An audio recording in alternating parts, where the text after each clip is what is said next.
Hello and welcome to the Bearded Mystic podcast. And today I'm joined by some great esteemed guests that will be teaching us about Sanatana Dharma. So this today is a new roundtable discussion, which is titled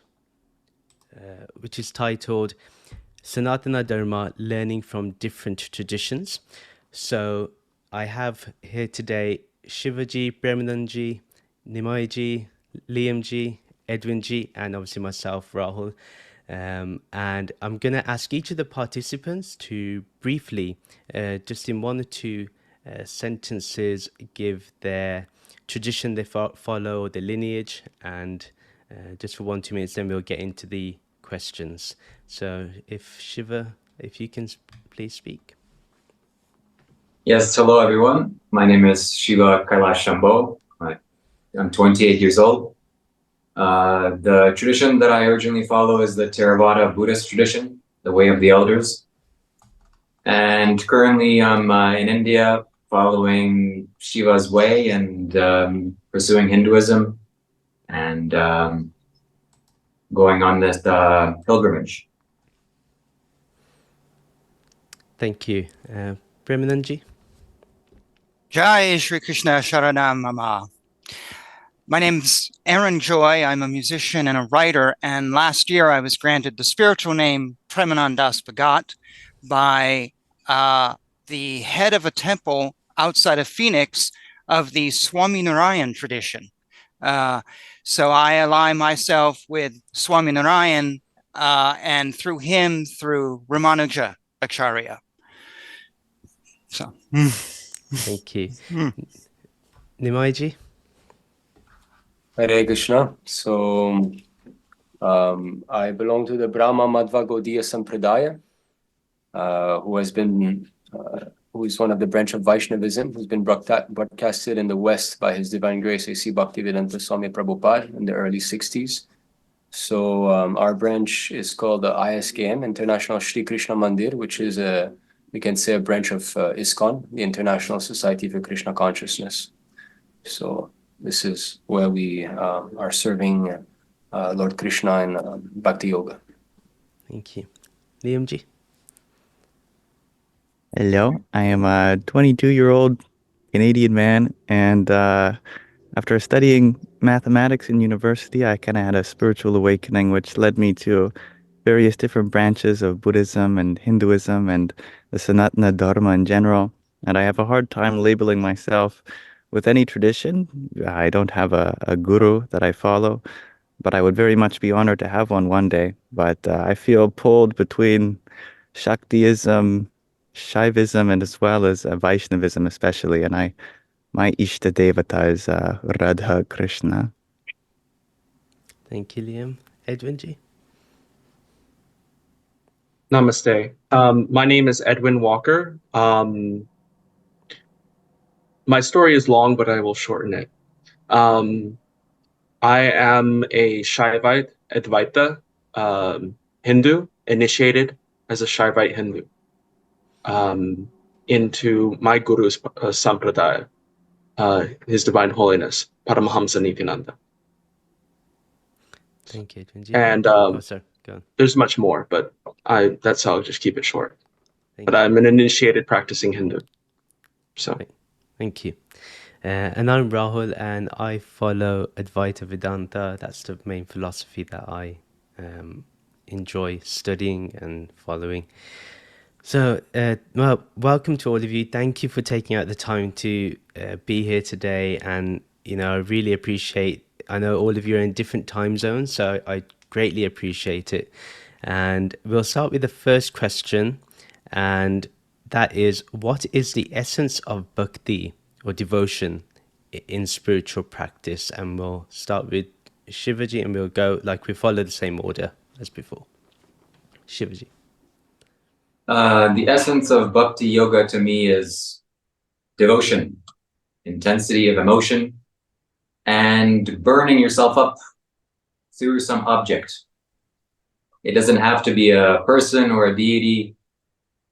If you look at the stars, or if you look at a beautiful picture of the galaxy or the solar system, an intense wave of devotion comes towards you. So it's hard not to be devotional. It's just channeling it the right way and burning yourself up.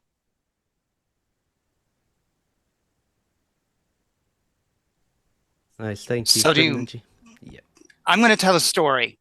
I have a friend of 20-something years, best friend, very intellectual guy. This is a lifelong Christian who can quote G.K. Chesterton and C.S. Lewis like he's read every book and memorized them. Very smart guy. And I hadn't seen him in about a year because I'd moved away from town.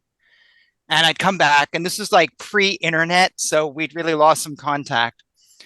So I'm talking to him, and he says to me, "I'm not going to church anymore." I went, "Okay, fine." And he goes, "Yeah, I feel bad about that." And I go, "Well, okay." I wasn't going, and I didn't, on one hand, it's not my thing, but I'm curious. And so I kind of pushed him, and I said, "Well, what's the problem? You're in your 40s. You've been going all your life, and now you stopped." And he said to me something I never forgot, because for him, this was a moment of real insight. He said, "I don't feel anything when I go. I read books and I love the information, but I don't have any feelings. I don't have any love. I don't even know if I believe.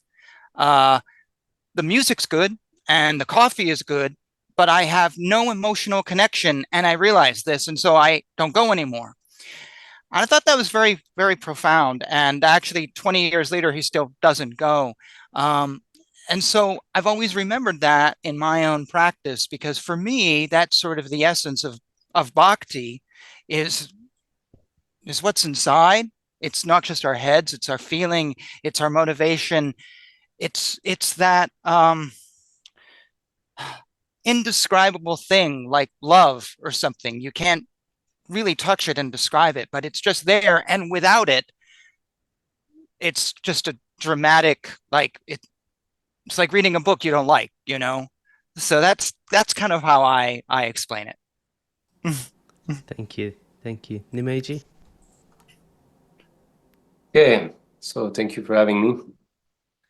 So first thing is that we are trained up to not speak according to our own whims, but to speak according to Shastra, the scriptures. Because what is Sanatana Dharma if it's not based on Vedic scriptures?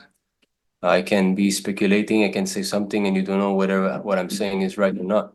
So therefore, especially in our ISKM, or even in ISKCON, Srila Prabhupada, A.C. Bhaktivedanta Swami Prabhupada spread this this essence of Sanatana Dharma that he called Krishna consciousness by quoting Vedic literature. So in the Bhagavad Gita, in the 16th chapter, Lord Krishna says, Ya Shastra Vidhim Utsrajya Vartate Karmakarataha Nasa Siddhim Avatnoti Na Siddhim Na Param Gatim Na Sukham Na Param Gatim. So one who gives up the injunction of the scriptures cannot attain perfection. Nasa Siddhim Avatnoti. He cannot attain Siddhi. Na Sukham Na Param Gatim. He cannot attain Sukham, so happiness, and Param Gatim, the supreme abode, the supreme destination. So here's a verse that was that is from the Narada Pancharatra that describes bhakti. So here it is. I'll be sharing. Sarvopadi vinirmuktam tatparadvena nirmalam rishikesha sevanam bhakti ruchyate. So bhakti, devotional service. Bhakti or devotional service means engaging all our senses in the service of the Lord. So it is a personal thing. There's no question of love without two person. I cannot love my chair, I love a piece of wood. Love is something that there is the beloved, there's the lover, and there is the exchange of love. So bhakti encompasses all of this. Now, the Supreme Personality of Godhead, the master of all the senses. So the master of all senses, this is the word here, Rishikesha. So the one who, Rishikesha here, the master of all senses. When the spirit soul renders service unto the Supreme, there are two sides effect. One is freed from all material designations, and one's senses are purified simply by being employed in the service of the Lord. So if you see here in the original Sanskrit, sarva upadi. Sarva upadi means an identification. I'm white, I'm black, I'm woman, I'm man, I'm Hindu, I'm Christian, I'm Muslim. So vinirmuktam, all of this will disappear. Then tatparadvera nirmalam. So there will be also the only sole purpose would be to serve. There will be not exchange. It's not that I serve you. Just like in all kinds of faith, we have different prayers that we go to God for some material benefit, like God give us our daily bread, asking for something, or Shubham Dehi, asking for wealth and knowledge and all. But real devotional service means it must be unmotivated and uninterrupted. So I will stop sharing the screen here, but as you can see, this is a verse that defines bhakti. And another place in the Srimad Bhagavatam, in the first canto and the second chapter, it is said that bhakti must be unmotivated and uninterrupted. That is pure devotional service, which means that it should not be on any, to say, I love you if this and that. In this material world, I will love my wife as long as she reciprocates like that. She will love me as long as I reciprocate like that. So that is not love. Love is unconditional. It is eternal. It can never be ended. And unmotivated. So unmotivated means this, that I don't have a personal motivation in it. That you can love me back or not, that is up to you, my Lord, but I will continue to love you. And it should not be checked by any material condition. Not that now I'm in trouble, I cry and I go away from you. No, it should be just like Prahlad Maharaj. Prahlad Maharaj was put into all difficulties by his father, Hiranyakashipu. Yet, despite all of this, he never blamed. He never said that, now I don't love you, my Lord, because I'm being put in so many difficulties. No, still you are my Lord. Even if you kill me, you are my Lord. Same things with the Pandavas. Krishna was right next to them. They never blamed him, for being put into the forest and so on. Still, they continued accepting him as their lovable object. So that's it. So bhakti means the devotee and the Lord and the relationship with them. And to understand the science of bhakti, the Bhagavad Purana is there. Amalam Puranam, spotless Purana. It's only about Krishna or the Lord, his devotees, and the devotional activities. So if one wants to understand, he should study the Srimad Bhagavatam. So that's my short answer. Not my answer. That is from Shastra. Thank you. Lyam Ji? I love what Nimai Prabhu says. I think it is so important to cite from scripture. And I think I forgot to mention in my introduction that I am just honored to be here, by the way. I feel surrounded by such esteemed guests, and I am but nobody. I believe in the second chapter of Bhagavad Gita, Krishna says in the 46th verse that to one who has experienced liberation, even the Vedas have so much use as a small reservoir of water when there is a flood around. And to me, this flood around is the essence of bhakti itself. That there is this prem ras, this loving divine essence that fills everything. It's a very practical thing to have love for the source, because that source is what has become manifest as this Maya, as well as the jivas and the Yoga Maya, which separates it all. To me, having bhakti, having loving devotion, that is like watering the roots of a tree, rather than watering each leaf one by one, because you don't need to water each leaf when there is an intelligent system that distributes the water to each twig, to each leaf. Likewise, there is an intelligent system that distributes love to everywhere it needs to go just by giving that love to the source of all things, which in Bhagavad Gita is called Krishna. In other traditions, it is called different things. But that Brahman from which all this material existence has unveiled itself from, there is this essence of devotion which imbues one's life with a sense of duty, of importance, that we're here not just because we need something from the world, but because we need to give the world our love. And the divine has orchestrated this appearance of material objects as a test to see if we give that love to something temporary or something permanent that pervades it all. And it's something very difficult to describe for me because for most of my life, I was a Nastika. I was an atheist. And then suddenly I started falling in love with the source of all things.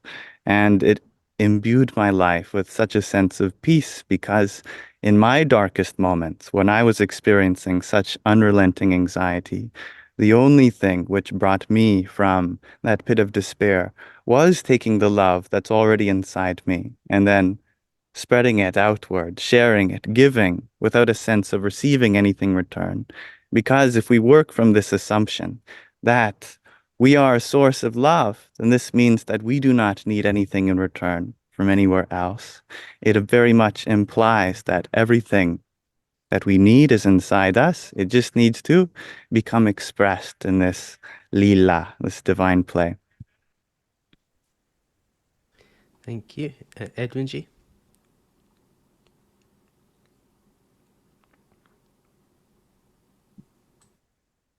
So I worked on this last night on all these questions, and having done my own research, and this is based off of my own research of the Shastras and the Vedas, um, and trying to distill it down, I came to what the essence of bhakti and spiritual practice is that it facilitates the entanglement process where you take on the energy of the state that you're working with, whether it's the deva, the murti, or the guru, and you're mirroring that higher state. It facilitates the spiritual processes and transformations and increases receptivity of the individual with bhakti. And it gives you perseverance and a drive of fulfillment. That's what I came and distilled when explaining what the essence of bhakti is. Thank you, Edwin.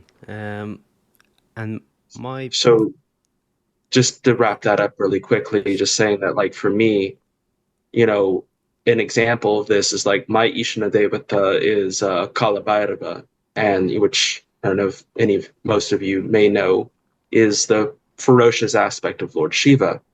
And I would say that through my bhakti to Kalabhairava, it is the ferociousness that I receive when defending Sanatana Dharma and digging deeper and being ferocious with myself, not just others, and digging deeper and being more in tune and devoted with my bhakti. Thank you. Thank you for sharing. My 2 cents really are, if I had to look at what the essence of devotion is in spiritual practice, for me it's about removing the individual me that I've named and that I believe has a form, and understanding that really the only thing that truly exists is this formless one, this, whether it's Krishna, whatever our Ishtevta is, that is the only thing. And when we go from me, mine, or I to you, it brings, I think that's what bhakti does. And one thing I was just reminded about is that having devotion is one thing, but when you add Brahma Bhakti to it, when you add Brem, love, to it, it has a whole different feel to it. And that love is about union.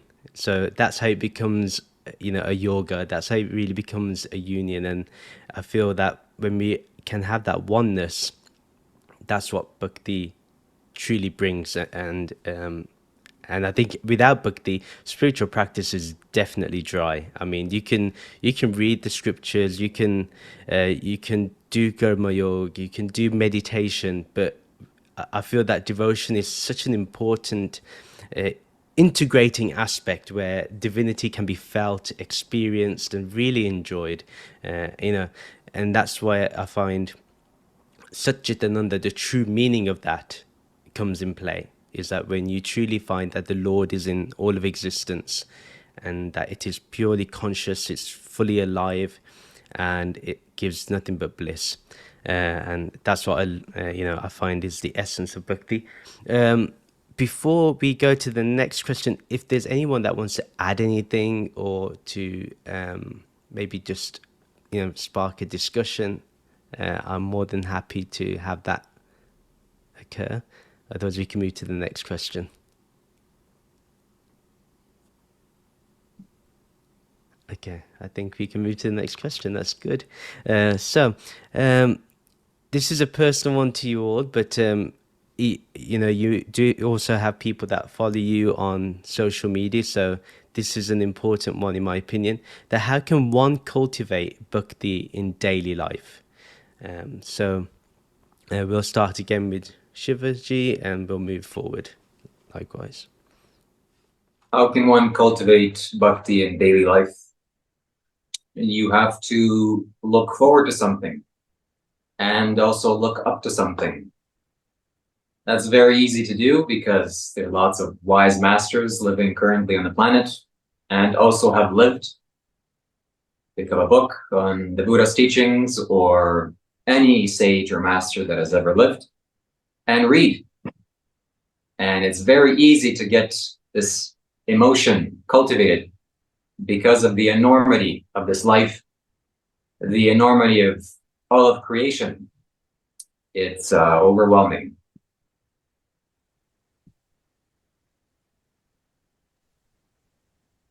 So for me, that is such a simple question on the surface, but I found myself like dreaming about it. It was just like, whoa, this person says this and this person says that.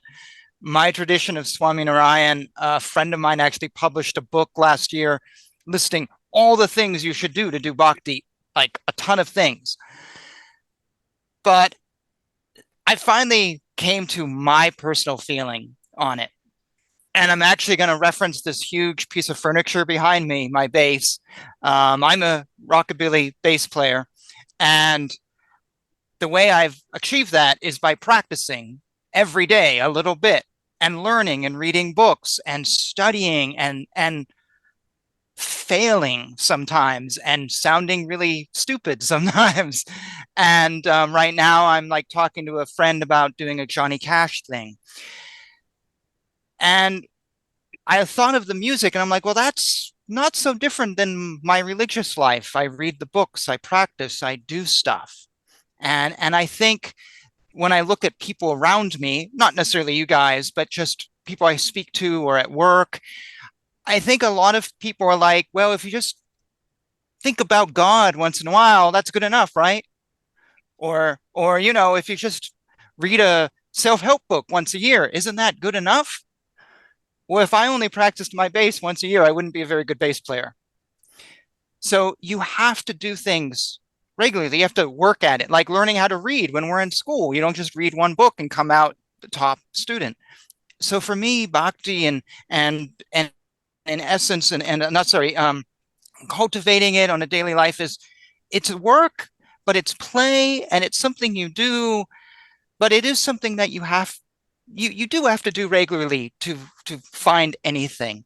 So that I actually want to refer to Edwin Prabhu, something you just said that caught my ear. You said ferocious with myself, and I'll just end with this thought. I really like that, Edwin. I thought that was really cool, and I wrote it down because I think that's part of the work you have to do. You have to be ferocious with yourself. You have to be honest. You have to be self-aware, because if you're not going to get anywhere. When I play my bass, I have to go, yeah, I'm not in tune right now, or I've got the wrong, I got to work on this. I have to be ferocious and I have to learn and I have to work. And for me, that's kind of how we get there. And that is how we cultivate it on a daily basis. So there you go. Thank you. Nimai Ji?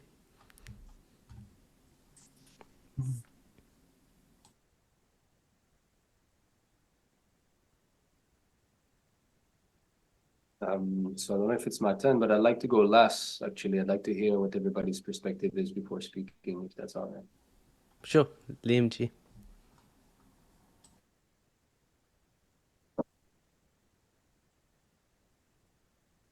You're on mute, brother. Thank you. I'm reminded of the Kali Santanarana Upanishad, which of course every Hare Krishna will know, describes that the one way to cross the ocean of Maya in this age of Kali is to chant the 16 names of Narayan. And I think to almost anybody who is not familiar with this kind of philosophy before will wonder what exactly it means to achieve the ultimate liberation simply by chanting some name of some ancient deity of some strange mythology, but it's so much more than that. Because what it means to chant the holy name, well, of course, to us, we use names as labels to identify each other. But a holy name is but a description of some aspect of that source being what is infinite, and thus we are describing some potential of that source. We are embracing the glory of that possibility. Like, for instance, I have heard described Krishna, which means the all-attractive one, or even more expansively, the one whom forcibly attracts the minds of all Paramahansas. Rama meaning the one in whom all Paramahansas dwell, and Ari meaning the one whom attracts the heart, steals the hearts of all Paramahansas. Well, these are great properties. These are great qualities of that source. Thus, like a child who is engaged and looking at the wonder and appreciation of the world around them, they just dissolve themselves into it simply by contemplating on some aspect of the infinite. Like in math class, nobody is particularly interested in how many watermelons can Susie buy if they're this much a pop and she has how much money. People are interested in the esoteric, the abstract, the infinite. They're interested in how pi, being irrational, has infinite digits that never repeat, that you could possibly, if it's a normal number, so-called, you could find your birth date, your death date, your phone number, any possible combination of digits could be there in theory. And people get lost in this idea of infinity, of something which is beyond anything that the finite can describe or fathom. Thus, there is a practicality in simply letting go of what we can know with our limited material intellects and bring our hearts to something which is beyond our comprehension. This is what it takes to be a happy child and what it takes to be a happy adult too, if we just dissolve ourselves in that wonder. And I think wonder describes the ultimate well. Thank you. Edwin Ji?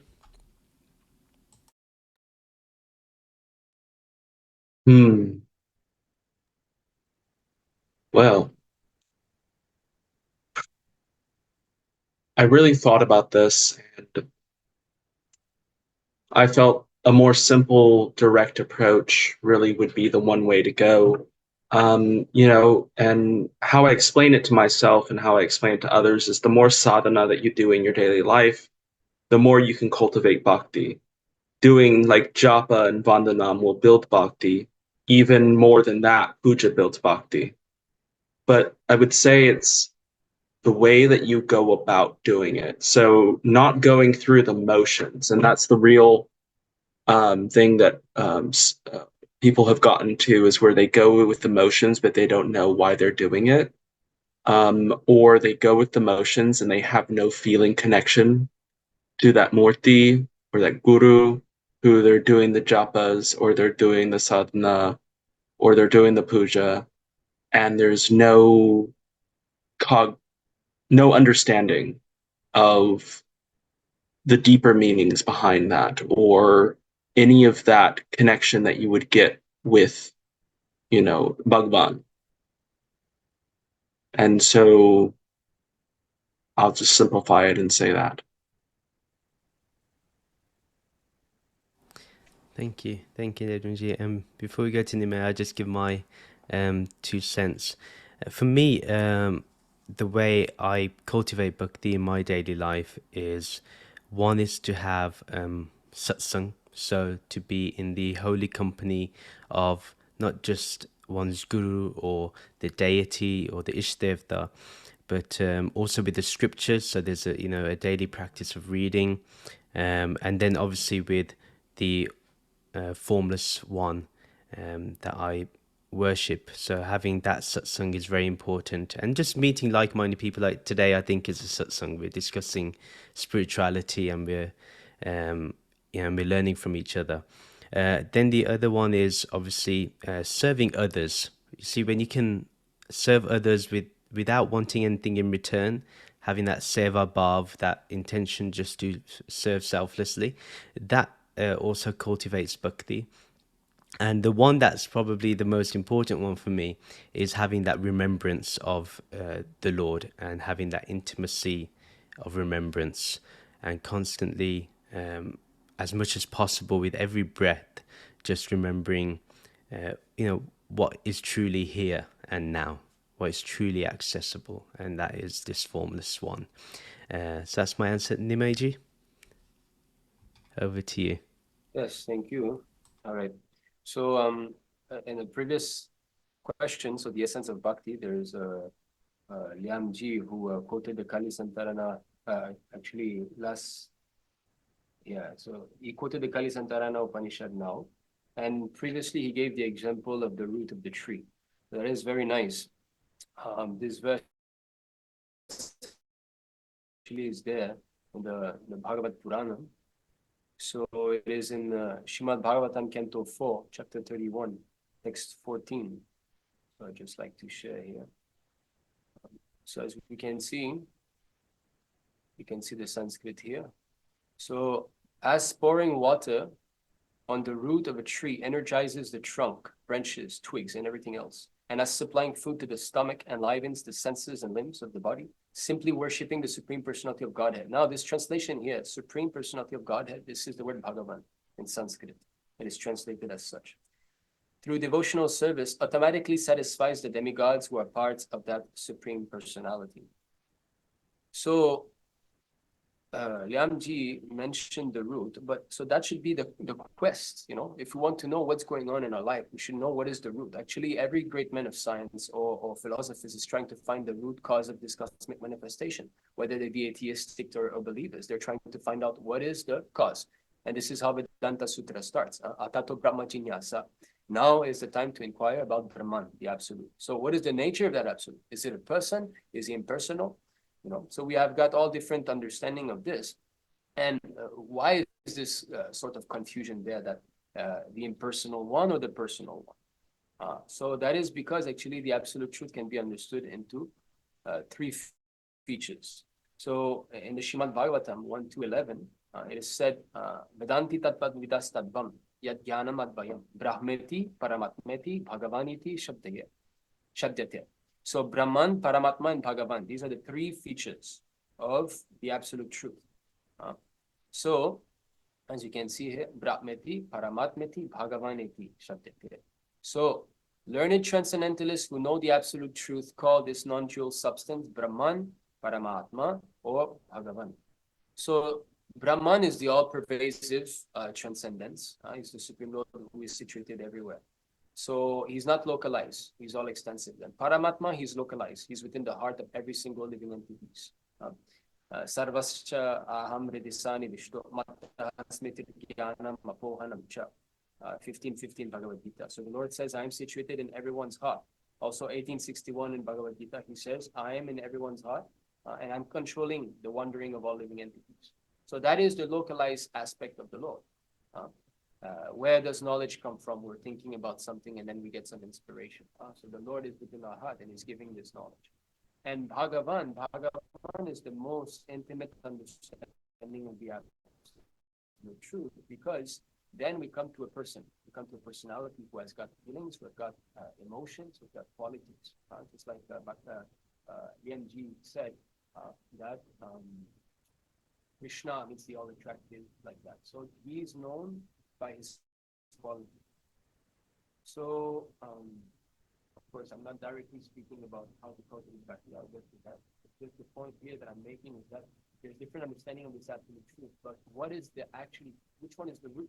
Is the impersonal the root of the personal, or the personal the root of the?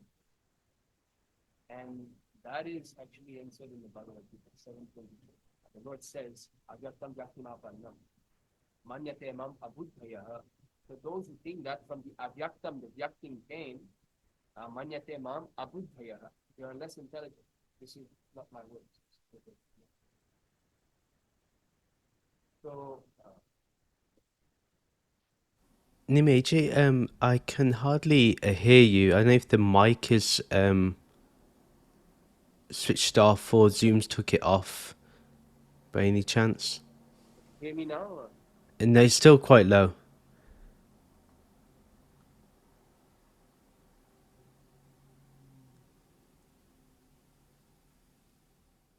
Okay, how about now? Now I'm using the headset here. Is it better? Perfect. Yeah. Right. Okay. Excuse me for this. All right. So as I was saying, so I'll just show this quickly. Then you see this. This is chapter 7, verse 24. Avyaktam vyaktim apannam manyate mam abuddhayaha. Abuddhayaha means less intelligent. Parambhavam ajananto. They do not know my parambhavan. Mamavyayam anuttamam. So unintelligent men who do not know me perfectly think that I, the Supreme Personality of Godhead, Krishna, was impersonal before and have now assumed this personality. Due to their small knowledge, they do not know my higher nature, which is imperishable and supreme. So basically, he is saying that we should not think that Krishna comes and assumes a form here only. His form is eternal. It is not that the impersonal is high and the personal is temporary only. And that is also, he says also in the fourth chapter, text 9, Janma karma chami divyam. Just like all of us here, we were forced to be born, is it not? I did not choose this body. I did not choose to be born as a white Canadian or as a male. But him he says, Janma karma chame divyam. You see? Evam yoveti tadvataha. So his janma and his karma are divyam, they're transcendental. One who knows the transcendental nature of my appearance and activities does not, upon leaving the body, take his birth again in this material world, but attains my eternal abode, O Arjuna. So I am just presenting how Krishna is saying that his personality is not like us, that he takes form when he comes here and he's impersonal before. And how to cultivate this bhakti? Well, Lyam Ji quoted the Kali Santarana Upanishad, which is very good, which I have here also. In this age, it is said that the chanting of the Hare Krishna Mahamantra is the only way to spiritual advancement. Now one may say, why only way? Well, I'm quoting Shastra. This is not my speculation. This is Shrimad Bhagavatam 12:352. Whatever result one obtain in Satya Yuga by meditating on Vishnu, in Treta Yuga by performing sacrifices, and in Dvapara Yuga by serving the Lord's lotus feet, that means deity worship, one can also obtain in Kali Yuga simply by chanting the Hare Krishna Mahamantra. Of course, here the Hare Krishna Mahamantra is quoted because the Kali Santarana Upanishad here, it gives. I'm not going to read all this. I don't want to mind, but the Mahamantra is actually there. You see, it's not an invention. This is in the Kali Santana Upanishad, so one of our 108 Upanishad, and the Hare Krishna Mahamantra is given. So this Hare Krishna, Krishna Krishna, Hare Hare, Hare Ram, Ram Ram, Hare Hare. So in this day and age, this chanting of Hare Krishna is the way to go. This is how we make genuine spiritual advancement. And just before I finish, I'll just show this one because we've said, what is bhakti, right? So there's different opinions and all, but specifically, like clear cut, what are the activities of bhakti? Prahlad Maharaj has given in also the Shrimad Bhagavatam. So it is in the 7th canto, chapter 5, text 23 and 24. So here are the 9 processes of bhakti, clear cut given. Okay. So as you can see, the Sanskrit, Shri Prahlad Uvacha, Shravanam Kirtanam Vishnu Smaranam Pada Sevayam Archanam Vannanam Dasyam Sakyam Atma Nivedanam. So these are the processes. So hearing and chanting, these are 2 things. So when you hear, you listen someone speak Bhagavad Gita, or you chant the shlokas of Bhagavad Gita, or you chant the Hare Krishna Mahamantra, that is bhakti. About the transcendental holy name, form, qualities, paraphernalia of Vishnu. It says Shravanam Kirtanam Vishnu. So if we chant about Vishnu or any of his incarnations, about his name or form, we are performing bhakti. That is bhakti. Then that is 2 already. So 3, remembering them. So if you think about the Lord, his activities, or how Krishna was crawling in the courtyard of Nanda Maharaj, or how Narasimhadev killed, like that. That is bhakti also. Serving the lotus feet of the Lord, that means archana vidhi, the deity worship. Offering the Lord respectful worship with 16 types of paraphernalia, offering prayers to the Lord. So when you offer some prayers, becoming his servant, considering the Lord one's best friend, and surrendering everything unto him. So these are more advanced, but the most essential is Shravanam Kirtanam. So hearing and chanting about the Lord. And you've mentioned, Rahul Ji, that the satsanga is important. And yes, because without satsanga, this doesn't occur very nicely. How to hear and how to chant properly when you're not with others. Just like now we're listening, we're speaking. So hearing and chanting Shravanam Kirtanam is going on. So that's it. So this is Bhakti Yoga, the 9 different processes. But in this age, Kali Sanatana Upanishad stress the chanting of the Hare Krishna Mahamantra. So that would be my time. Thank you very much. Thank you. Does anyone want to add anything? Yeah, please, Premananda Ji. If I may, I wanted to respond to something that Edwin Prabhu said. Yeah, I'm picking on you again. Sorry. Because this is something that's like a pet peeve on my channel a little bit. You said talking about rituals and things or whatever, that some people don't know what they are doing. And I thought that was so interesting because I know in my own personal life and doing things and whatever, excuse me 1 second here, it's getting dark here. I used to do things and learn things. I'm like, well, why am I holding a candle? What is the meaning of this? And eventually I just didn't care because it had no, it was this thing, is why am I holding this notepad? It meant nothing to me. And eventually I just stopped doing them. And I see a lot of people around me who sort of like virtue signal, or they just do things. And I'm always encouraging folks to learn. And we're all very well educated here, but you know, that we may sometimes take for granted. And I encourage people to read the scriptures, even if you don't believe everything or you think they're whatever, read them anyways, to find out why. And I just, when you said that, Edwin Prabhu, I just was like, oh, that is so great. I remember, well, I'm currently reading all 108 Upanishads. And when I started this project, I'd only read, 20 or so. And then I began reading them, and suddenly there's a Upanishad going, this is why we wear tilak, or this is the meaning of when we wave incense, or AUM is this, and this, and it corresponds to this of the body or that of Sri Krishna. And it blew me away. I'm like, wow, I never thought that there was a meaning in waving incense. It was just something you're doing. And It's a scientific process. Yeah, and that just, it was like, wow. And I think a lot of people, they do things and they don't think. So I just wanted to bring attention to what you just said. I thought that was really cool. And I think that is a really important thing that is easily passed over. So that's all. My thoughts. Back Thank to you.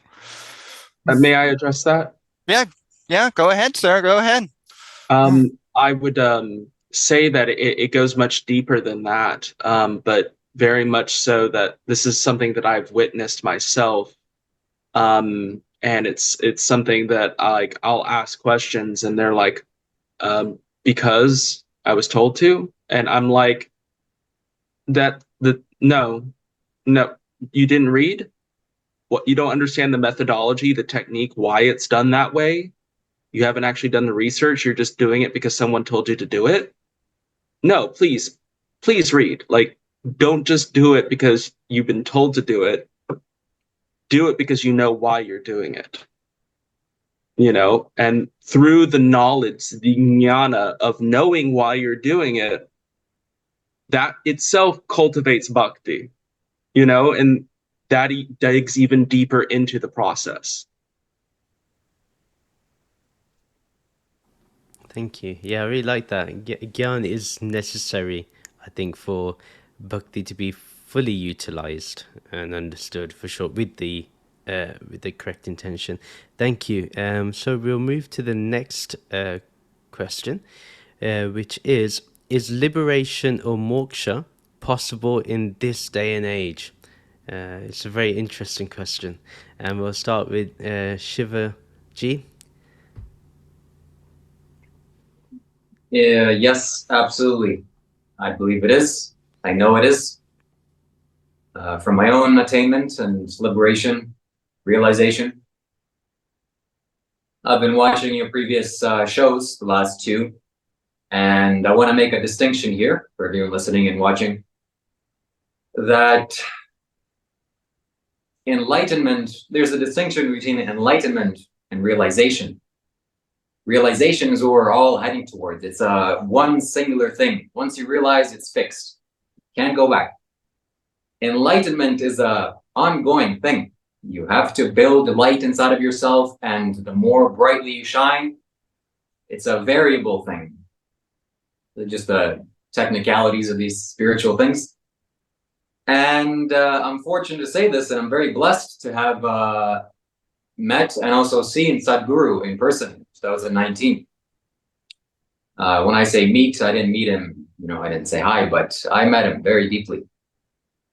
And I could see that he was enlightened, for sure. I didn't know what enlightenment looked like. I didn't know what it really was. I didn't realize anything at that time.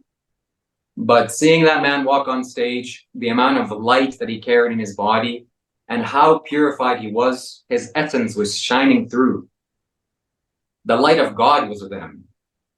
I could tell that this man doesn't have anything inside of him. He's totally eradicated. Whatever he has, whatever other people have, what you call as an ego, is absolutely gone. What remains is just the light that's shining from the universe or in the universe. So yes, enlightenment and liberation is absolutely possible in this day and age, and there's no reason why you shouldn't go after it. You must. It's the most important thing, the wisest thing you can do out there for yourselves. So please do that. Thank you, Shivaji. And just to make sure we understand, it's Sadhguru Jaggi Vasudev Ji, right? That you're talking Yes, Sadhguru Jaggi Vasudev. Right. Okay. Thank you. Premananda Ji. So I actually have a really simple answer for this. I'm going to reverse your question and go, why isn't it possible? Why not? Why? I think it's innate. It's like being smart. It's an innate thing.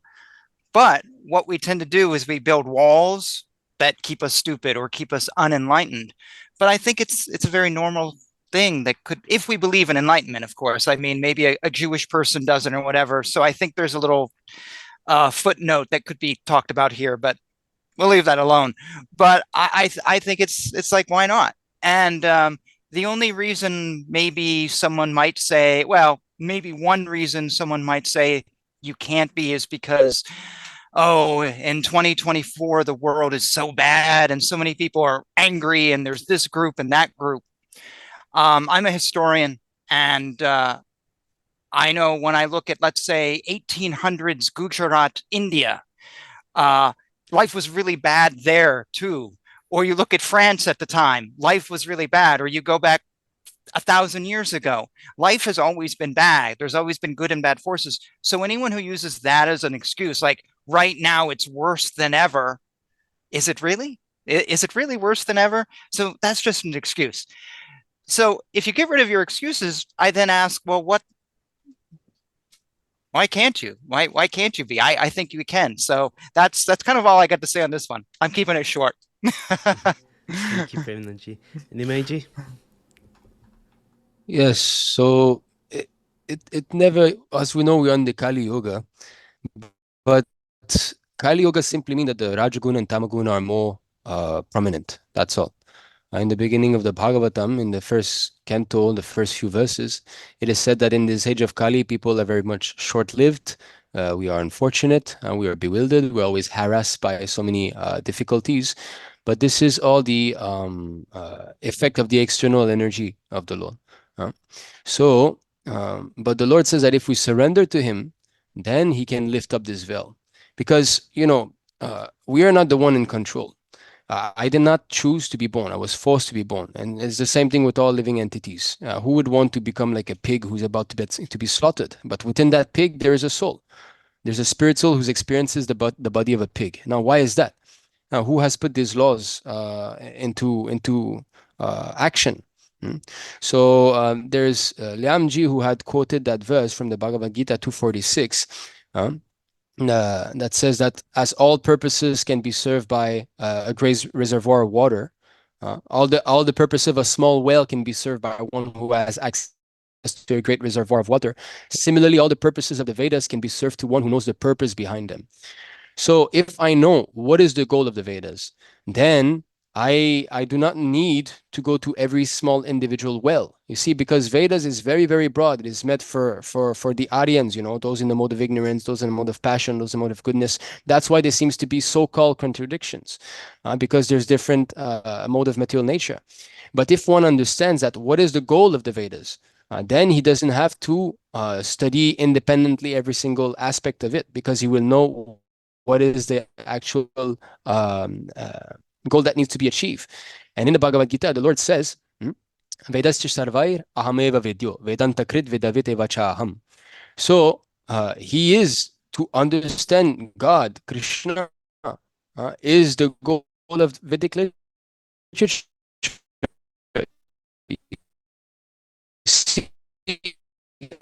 I'm seated in everyone's heart, and from me come Rasadev, and I'm the knower of the Vedas.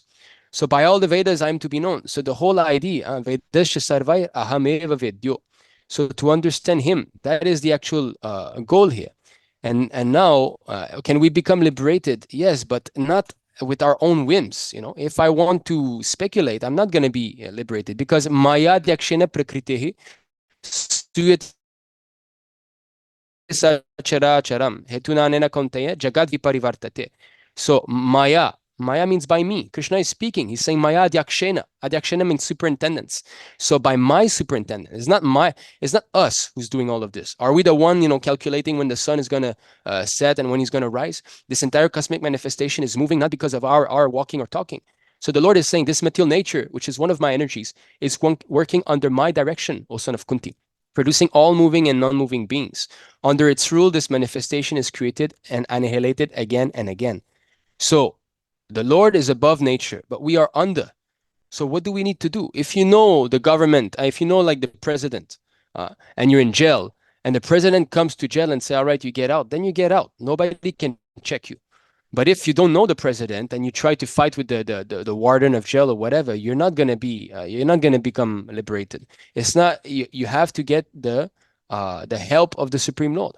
Without His help, how we can do it? Not on our own terms, And therefore, He says also Bhagavad Gita 7:14. He says, "Daivi hiesha gunamai mama maya." Again, He says mama maya. It's His energy. So sorry, here it is. Daivi hiesha gunamai mama maya duratyaya. What does duratyaya means? Duratyaya means very difficult to overcome. But then mameva ye prapadyante. Prapadyante means surrender. Maya metam tarantite. They can overcome. So this divine energy of mind consisting of the three modes of material nature is difficult to overcome. But those who have surrendered unto me can easily cross beyond it.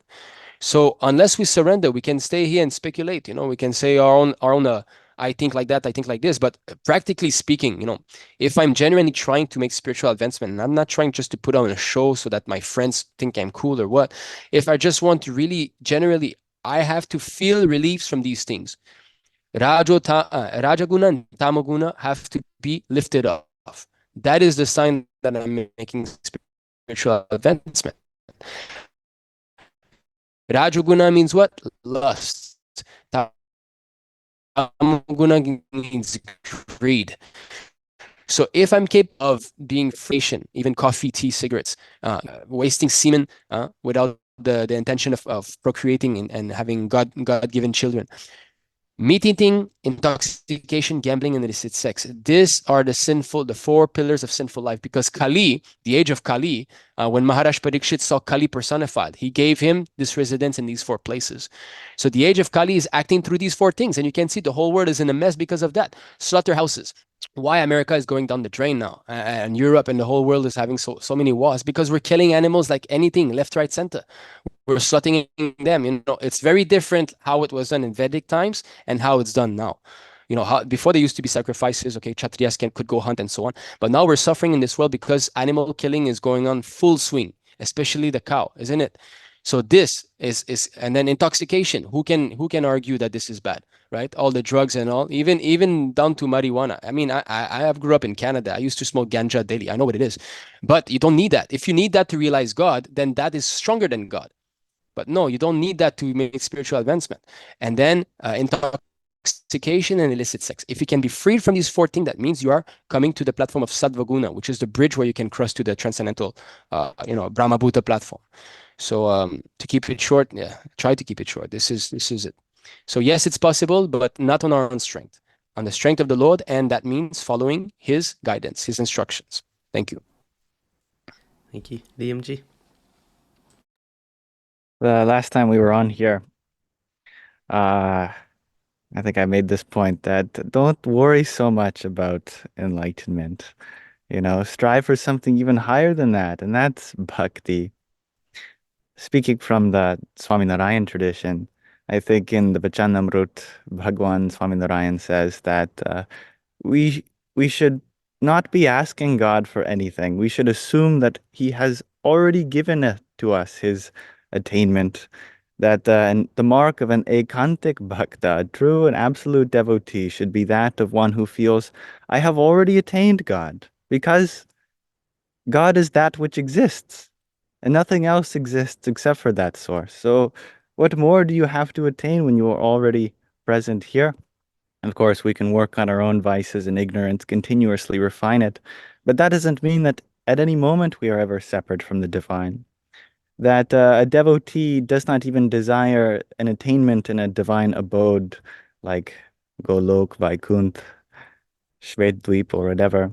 They feel like if God is with me here, then God brings His abode here. And I feel like if you believe in this way, if you think in this way, if you let all of your actions and behaviors reflect this fact, then there is no selfish attainment that you have yet to achieve, because if you already are surrendered, associated with the divine, surrender meaning that we give up our mind, we give up our intellect, we form these things into a temple, an abode in and of themselves, then what is left for you? I think Srila Prabhupada also says, amplifies this point, that the holy names, they're not separate from God. People are always craving for darshan, darshan, darshan. We want to see God. Well, that's one way of experiencing the divine. But just by hearing the holy name, you are experiencing the very same divinity. You are experiencing darshan, not of sight, but of sound. In this way, if we assume ourselves to already be centered in the divine, then what more is there to attain?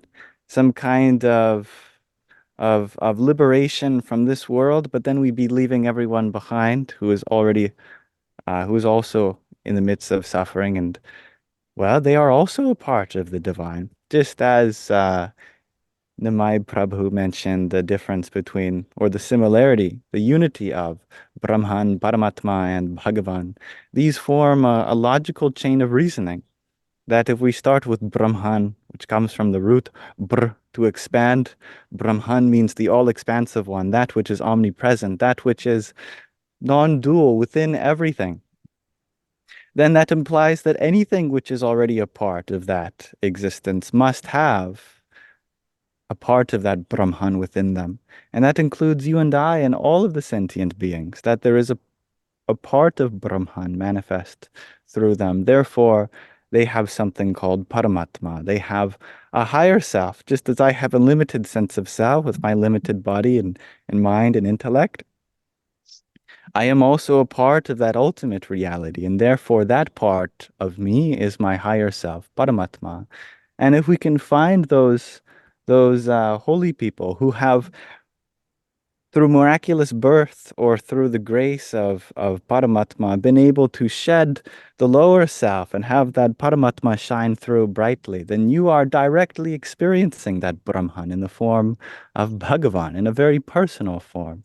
And through satsang, association with this true Purush, then what more is there to attain? You have already attained it with the right kind of association. Thank you. Edwin Ji?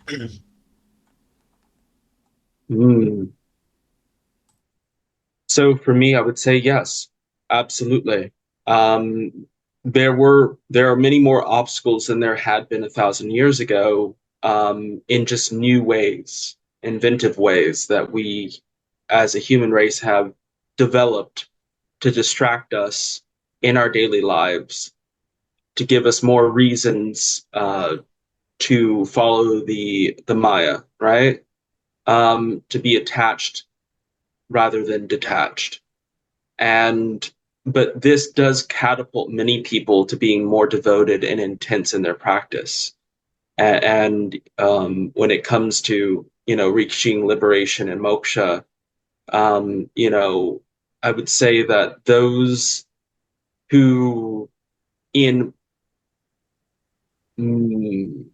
my experience, it seems that it's spreading worldwide, in the sense of how those who are trying to reach those higher states of consciousness, and who didn't grow up in the ecosystem of Sanatana Dharma, and are very much propelled, even though they're surrounded by the distractions of the Western world, are very much focused and have a higher level of intensity at times. I'm not saying all of them, but there has been a notable surge of people who strive, of Hindus who were not born Hindu but became Hindu, right? And chose Sanatana Dharma, that they have this fire lit within them that is pushing them towards that. And yes, it is happening in India, but I see that there is much more of a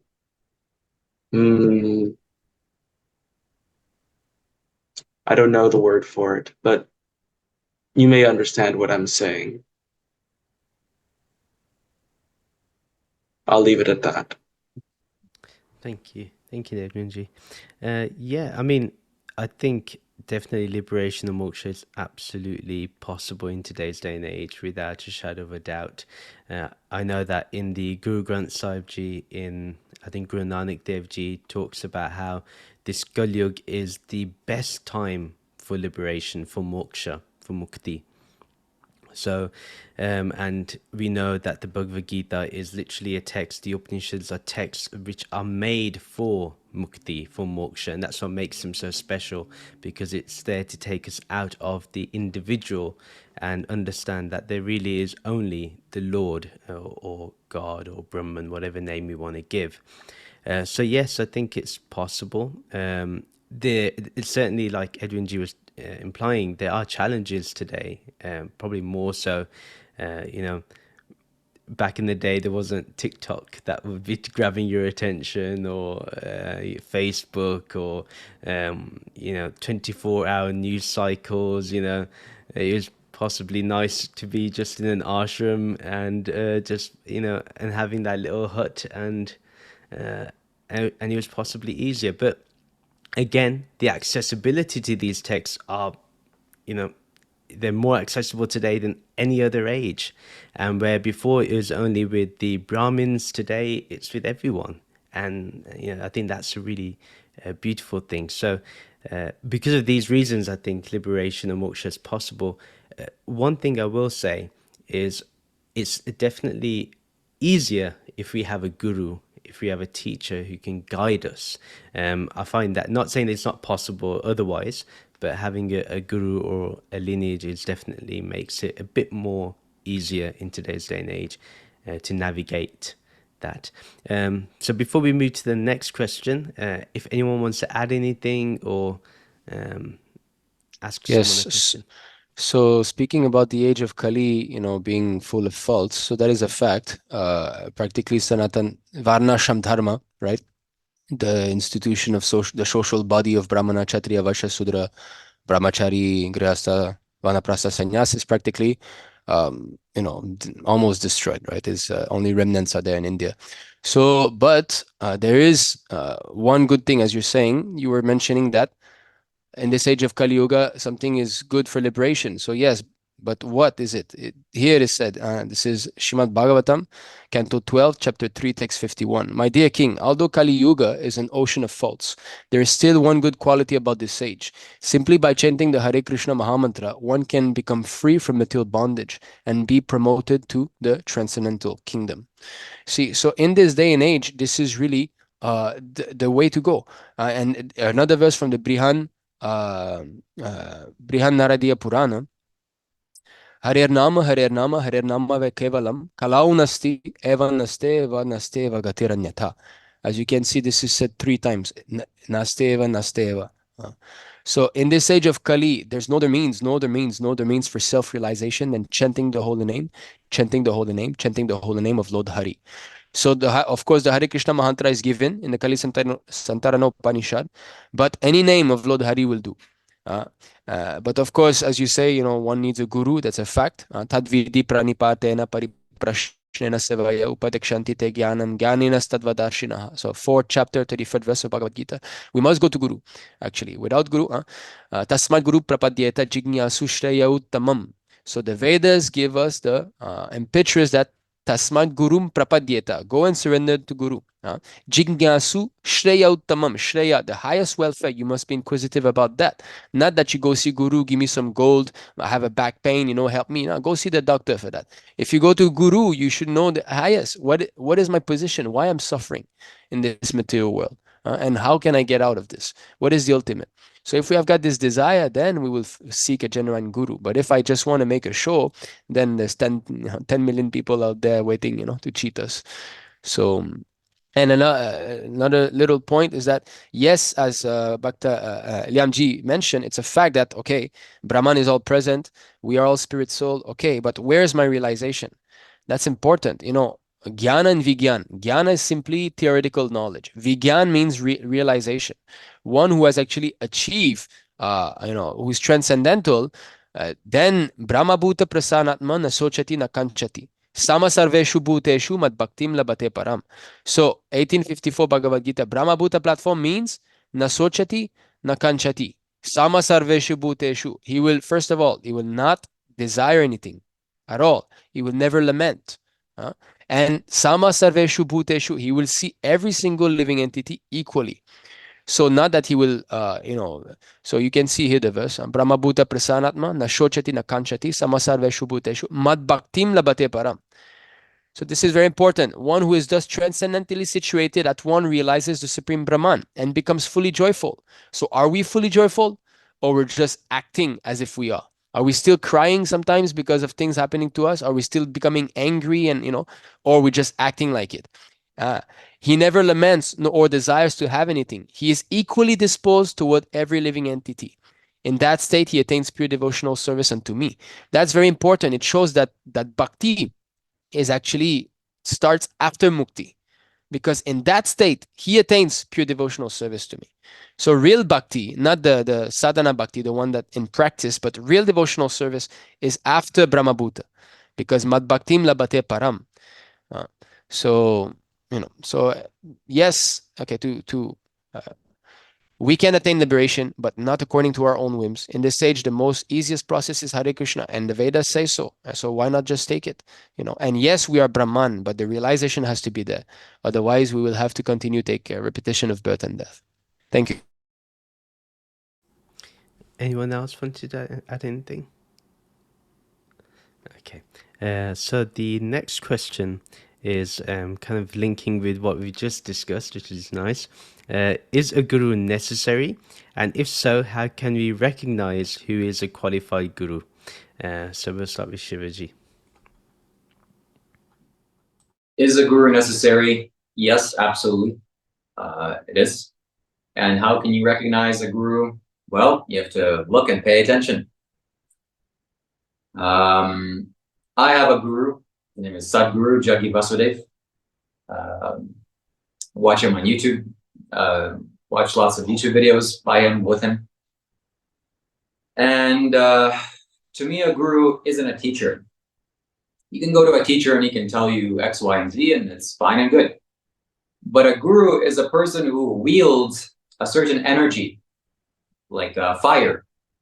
And if this person or if this guru touches you with this energy, this fire, your whole life will get transformed instantaneously. So is it necessary?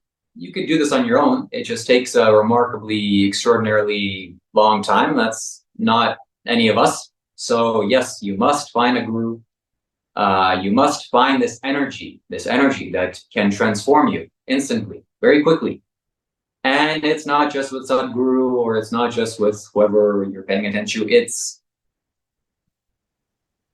yes, there are many beings like this.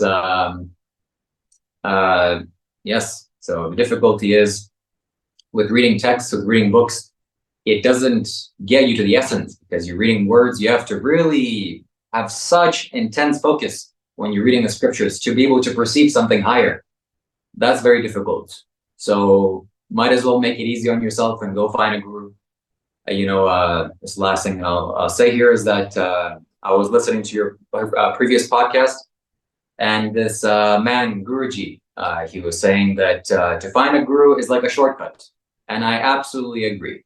It's a fast track to enlightenment. If you can find this energy, and if you can get touched by this, that's it. It's all over. Thank you. Premananda Ji? So you've asked a question which I talk about a lot on my YouTube channel. So I'm just going to do a shameless plug, just go over there. Because it's kind of a very personal thing to me. And I'll not make this too long, but I was a devotee, an official vow taken devotee of the very controversial guru Adidas Samraj.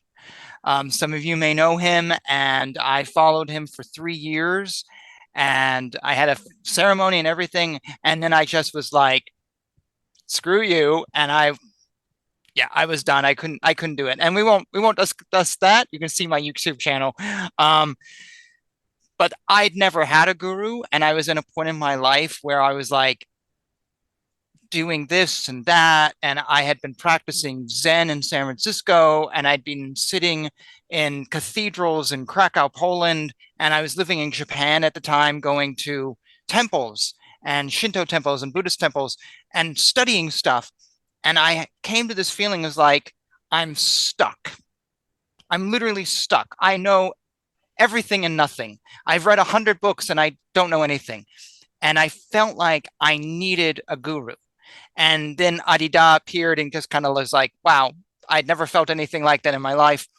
And so is a guru necessary? I'm going to say yes, because a guru can get you from here to here.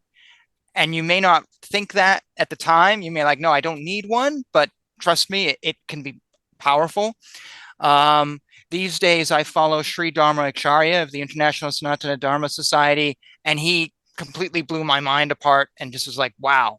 And so, I really bow at his feet. He's amazing.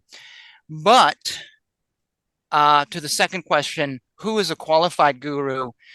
So I'm going to cite Sri Dharma Acharya, who often says that 98% of so-called spiritual gurus really aren't. And I'll go back to something Shiva Prabhu said about a guru has an energy about them and they change your life. And I think that's really an important thing, of finding someone who has a positive energy and not a bad one. And there's so much I could say, but I'm really just going to keep this short and just go one more point. And that is, I think we throw the word guru around willy-nilly, but we should differentiate between these spiritually profound gurus like Sadguru or whoever, and then others who are just good people or good teachers. They're not necessarily enlightened God men or whatever.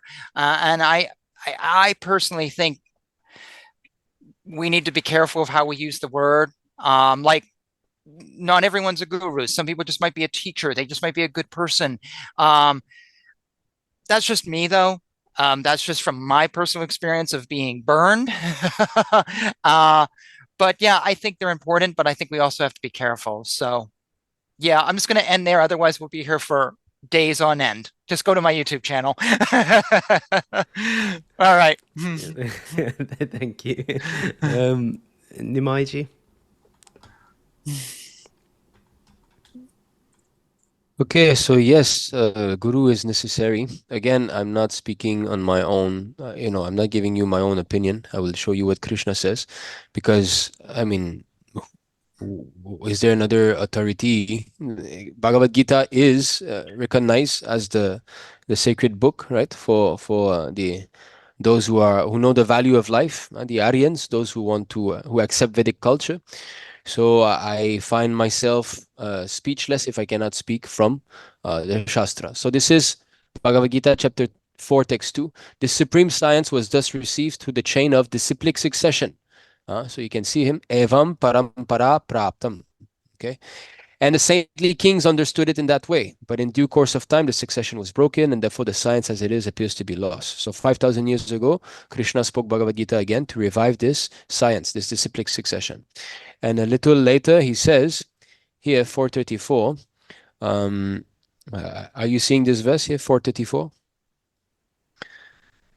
Yes. Is this what? Okay, yeah. So tadvidhi pranipatena pariprashnena sevaya upadekshanti te jnanam jnaninas tadvadarshinaha. So just try to learn the truth by approaching a spiritual master. Inquire from him submissively. So submission, this is very important in Vedic culture. Why the Brahmanachari training is there in Vedic culture? To all learn to be humble, to know that we are nothing, So this is important in spiritual life. If we do not have humility and we think we're big shots and we can understand everything, then it's not going to go well for us. Then render service unto him. The self-realized souls can impart knowledge unto you because they have seen the truth. So imparting knowledge, that is the main business of a spiritual master. And where does knowledge come from? Knowledge must be from the Vedas. We cannot manufacture knowledge. Otherwise, what is the distinction between Sanatana Dharma and the Western philosophers? Isn't it? Western philosophers are very much, they like the mental speculation, But Vedic culture is very different. This is Bhagavatam 11.321. Tasmad gurum prapadyeta jignasu shreyautamam shabde pare chanishnanam brahmanyupa shamashrayam. So, therefore, any person who seriously desires real happiness must seek a bona fide spiritual master and take shelter of him by initiation. The qualification of a bona fide guru is that he has realized the conclusions of the scriptures by deliberation and is able to convince others of these conclusions. So here you have, you were asking the qualification. Here it is. He has realized the conclusion of the scriptures. So if one says, I don't study the Vedas, I don't study Sanskrit because I don't want to be studying the Vedas, I don't want to alternate my own thinking, I've never studied Bhagavad Gita, how he can be real guru? It doesn't matter. It's not about the amount of people that follow such a person. If you want the amount of people, then you go, I don't know, go accept Beyonce as a guru, right? She's got more followers than any others. It's not about that. You have to see the quality. So has such guru, is he speaking on the strength of Shastra? Has he realized and is he capable of convincing others on the basis of Shastra? Such great personalities who have taken shelter of the Supreme Godhead, leaving aside all material consideration, should be understood to be bona fide spiritual masters. So they have surrendered to the Supreme Lord. Not that Krishna says something and I say something else. I go against Krishna. That is not guru. Guru is a proper representative of Bhagavan. If Krishna says something, for example, Krishna in 1865, he says, Man mana bhavan mad bhakto madhyaji mam namaskuru. You think about me, you offer obeisances to me. If I give a purport or I give a commentary, it's not to Krishna, the person, we have to bow down. It's to the inborn within Krishna. I try to twist the words like that. Then how I'm guru? I have to repeat 10%. So if Krishna says surrender to me, then you can cross over my material energy and I say, okay, you surrender to Krishna, then I'm representative of Krishna. But if I twist something and I change the words, I mean, it can be fun. I've got the ego trip going on, but it's not going to be any good, So, okay, that's my time. Thank you. Thank you. Lyam Ji?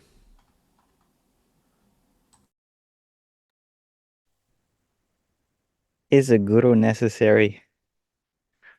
You know, I don't know what I'm missing, but I want one. That's all I know. I feel the longing for one, and I feel like that comes from deep within. So, from my own experience, I cannot tell you what a guru can give you because I have not received that from a guru.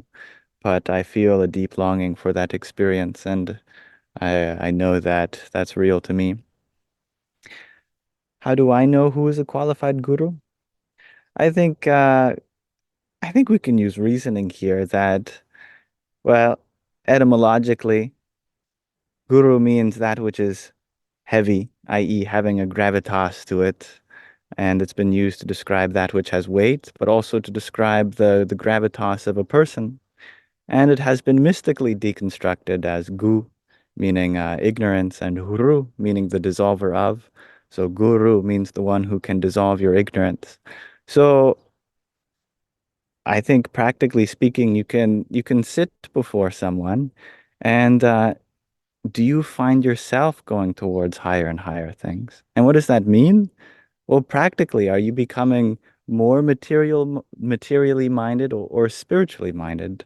Are you becoming more impatient or more patient? Are you becoming more hateful or more compassionate? I mean, the latter of all these things are definitely traits of the source. Why? Well, because all the other traits are definitely traits of humans because they come from a limited acceptance, a limited understanding, a limited worldview. But if we can imagine if you were unlimited, then there's nothing stopping you from having total acceptance, total love, total patience, total compassion. All these things come from an unlimited sense of identity. So if by sitting before someone you feel like uh, you are not going towards the opposite of these things, you're not becoming more ignorant, then clearly they are fulfilling the role of a guru, that which is dissolving your ignorance. I know that some people ask, well, if everyone had a guru, then what about the first guru? You know? Didn't Clearly the chain has to stop there, but as Krishna says in Bhagavad Gita, the fourth chapter, I believe, that no, he taught it to Manu, the first person, through Vivasvan, the sun god. So there's still a disciplic succession, although it gets even more abstract if you go back in time. But the purpose is to initiate yourself into, well, not self-initiate, but be initiated into a lineage that stretches back to the source so you can be connected with that one.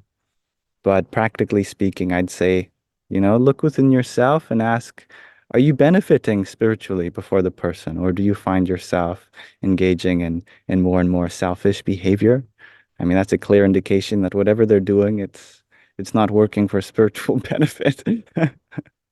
But on the contrary, if you notice that you are becoming just genuinely a more selfless person, and that your sense of limited self is being diminished over the love you have for the divine within everyone and everything, then that's a good sign that you are with someone that can benefit you. Whether you want to call that a guru, that's a technical term, I don't know. Thank you. Edwin Ji?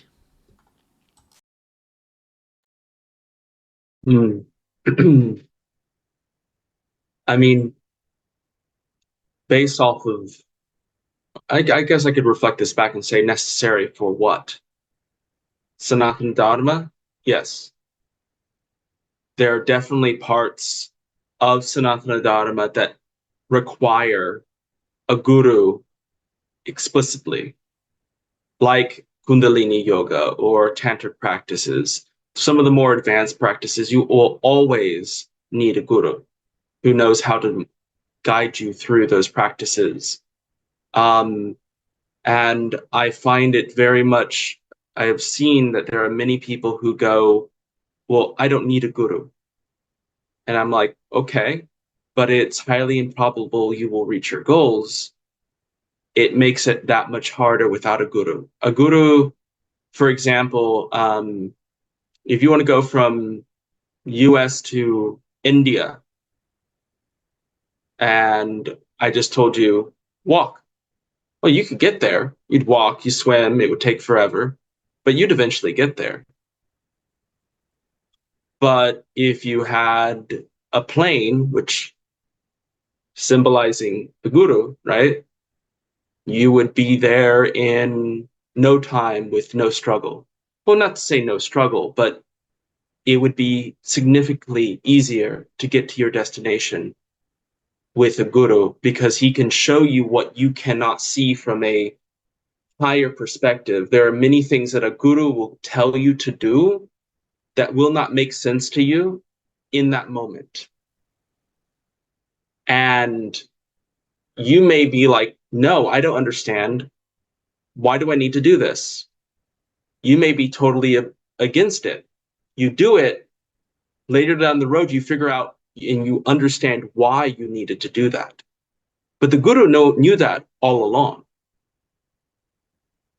And so a guru is able to see it from that higher super consciousness perspective. I would also say that it is there's a cop out of a laziness and fear that keep a lot of people from seeking a guru. These are definitely patterns that have come from the media, that have come from Hollywood and Bollywood on portraying gurus as something bad. And there's a lot of fear of, oh, am I going to pick the right guru? Well, as for the right guru, I can just kind of point to the Shastras, right? Whether it's the Mimamsa Shastra, not Shastra, the Mimamsa, I'm obviously butchering it, but Mimamsa Sutras and Jnana Sutras, as well as the Vedanta Sutras and the Brahma Sutras talking about the 5 Pramanas. So if you're going to base a guru off of anything, basing it off the 5 Pramanas and what they say and what they do, is the most true way of finding a more authentic guru and one that aligns with what you're trying to seek. And yeah, I'll just put it that way. Thank you. Thank you. Thank you, Edwin. I think a guru is necessary, definitely very helpful. And, how can you recognize one? And that's an important one, especially in today's landscape where, there's a guru on every corner of YouTube and or any other social media channel. But in the Guru Gita, it talks of, I think, 9 gurus, or 7 or 9 gurus, and the last one is the Paramguru, and the Paramguru is the highest one. Why is it the highest? Because it reveals Brahman to you directly, and it's only interested in the highest. It's not interested in anything else, even to the point of rituals or any of those things. It will not put that as the highest thing. It will say the knowledge of Brahman or the knowledge of God, Brahm Gyan, that's the highest thing. So that's one way we can recognize a Param Guru. Obviously, Lord Shiva gives a number of other gurus that can help you. So, for example, with rituals, there's a guru that can help you that is specializing in that. But for liberation, that's the type of guru we want, who can give us Brahm Gyan. The one way, a few ways to know is that check if they've gone beyond desires, themselves. They're still not chasing desires of some sort. That they know the scriptures. It doesn't matter if you can quote them, but at least you should know the essence. Do they know the essence of the scriptures? And they just embody the teaching. So, if they say something, their actions shouldn't contradict what they're talking about. And these things you can see, really clearly. We are trained to have that discernment. So yeah, for me, those are the few notes that I made when it came to recognizing the highest guru. Not saying that the other gurus aren't necessary, but yeah. Edwin Ji, I did see your hand up. Yes, I would also slightly disagree on certain aspects of that when it comes to, if they're maybe you did not mean it this way, but when you said that if they're doing something versus what they're saying, right? And I would say that if and there are many examples of this where a guru will and I know there's a story, and of course I'm not going to have it off the top of my head, but to generalize the story is the monk or the guru had his disciples and they were traveling through an area sparse of water, and they came to a village. They asked for water. The guru drank. They said, "We don't have water. We only have alcohol." And the gurus are like, "Okay." And the disciples, shocked, were like, "All right, let's do it too." And they went on, and the guru was steady, didn't affect him, kept going. But his disciples were all over the road, drunk. And they get to another town, and there's a blacksmith. And the guru asks, "Do you have any water to drink?" And the blacksmith says, "No, I do not." And the guru goes, pour me a glass, pour some of that molten iron into my mouth. I'm thirsty."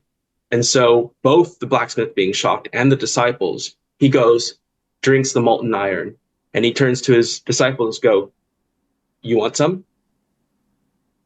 Do as I don't do." And he, of course, I'm not saying this right, but he progresses to say, "Don't do as I do as I say."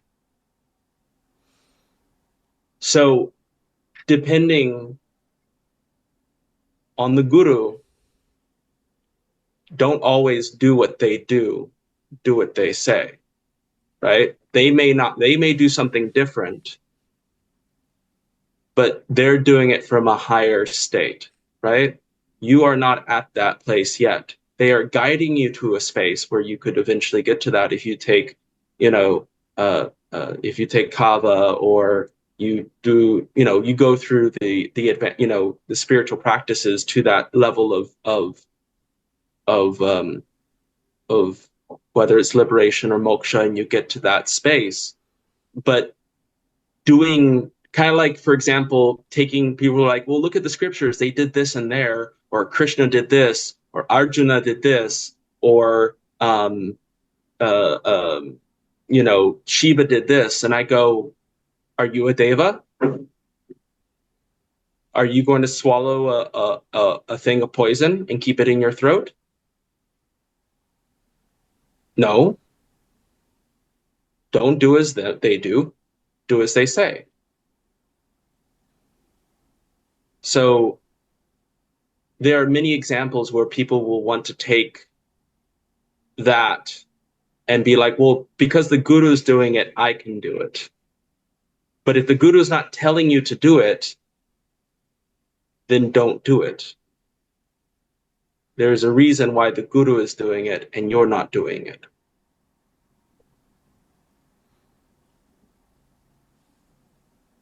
Go Nimai Ji.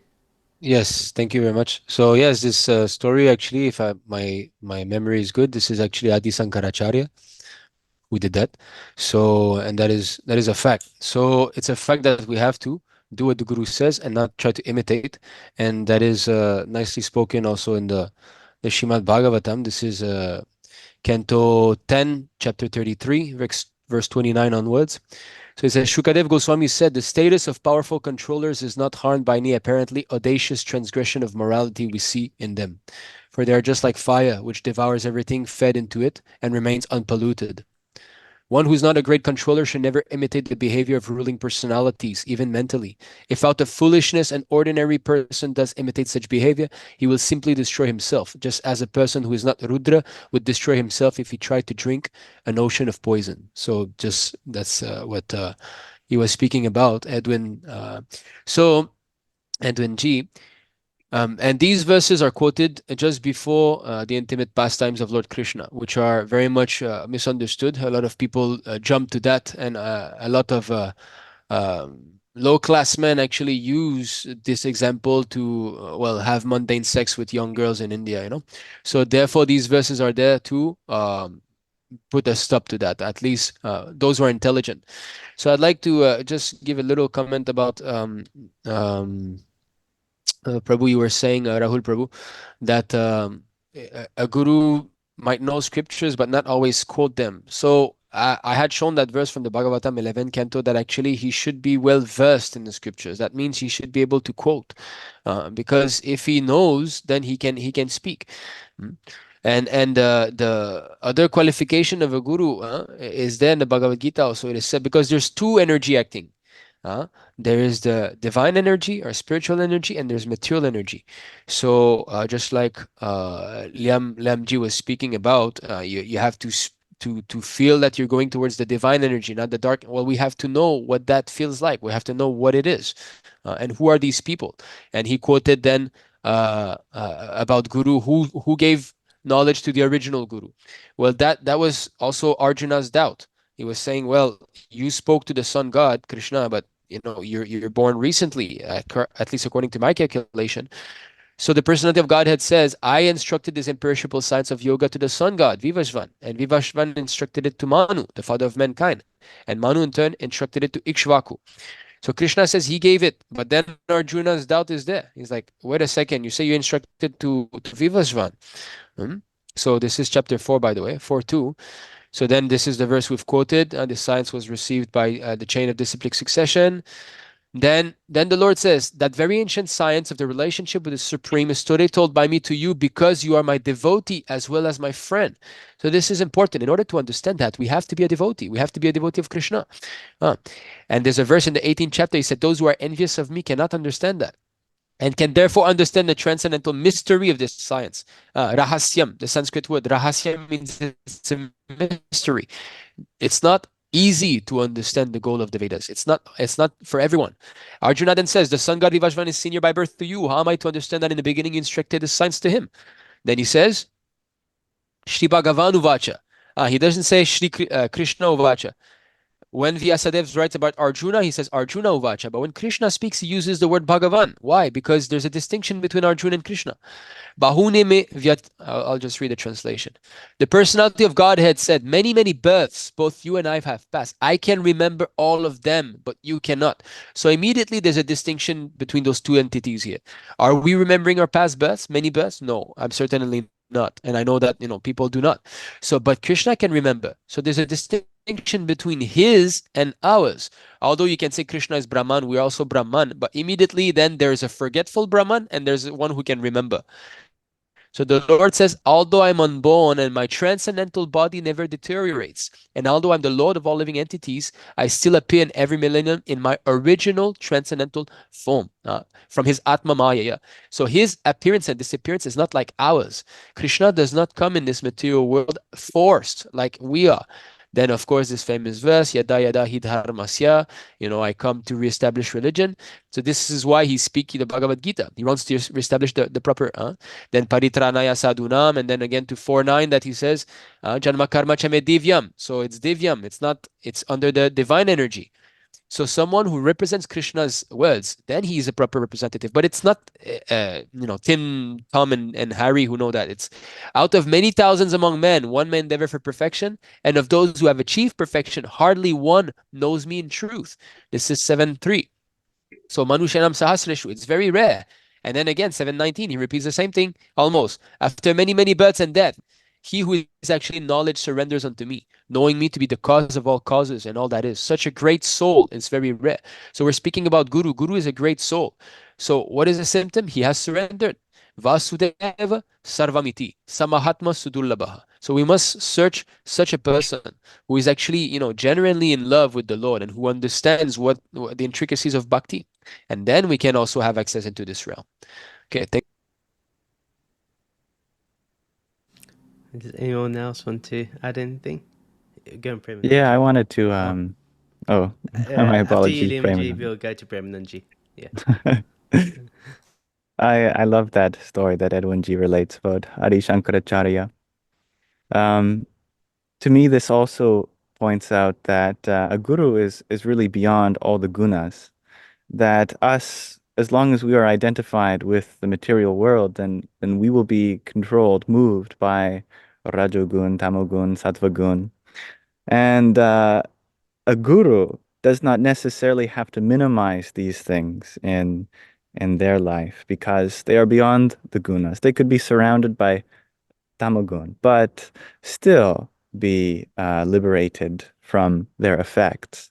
Whereas the disciples are actively trying to minimize the effects of tamas and rajas so that they can use the compelling force of sattva for spiritual purification. But a guru does not have to do this anymore. They do not have to uh, they no longer have to try to minimize these lower gunas.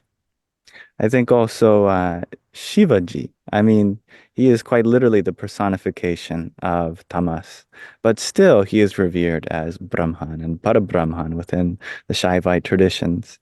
And there's a beautiful story of Parvati before she married him that people were asking, why do you look up to Shivaji, even though he is literally the abode of all negative qualities? And she said, well, if I am only attracted to what qualities they exemplify on the surface, then, how would I be devoted to the light that's within? I'm paraphrasing, but I think it's also important that when judging a guru, that we do not judge them simply based on what they engage in, but a deeper kind of feeling, which is perhaps difficult to put into words, but we see beyond their human form, you could say, beyond their Mayic appearance, and look for the appearance of Paramatma within them, which is beyond all the gunas, which are very much prevalent, especially in this age of Kali.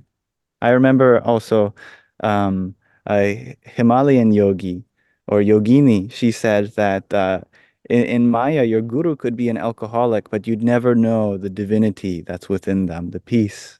And that always stuck with me.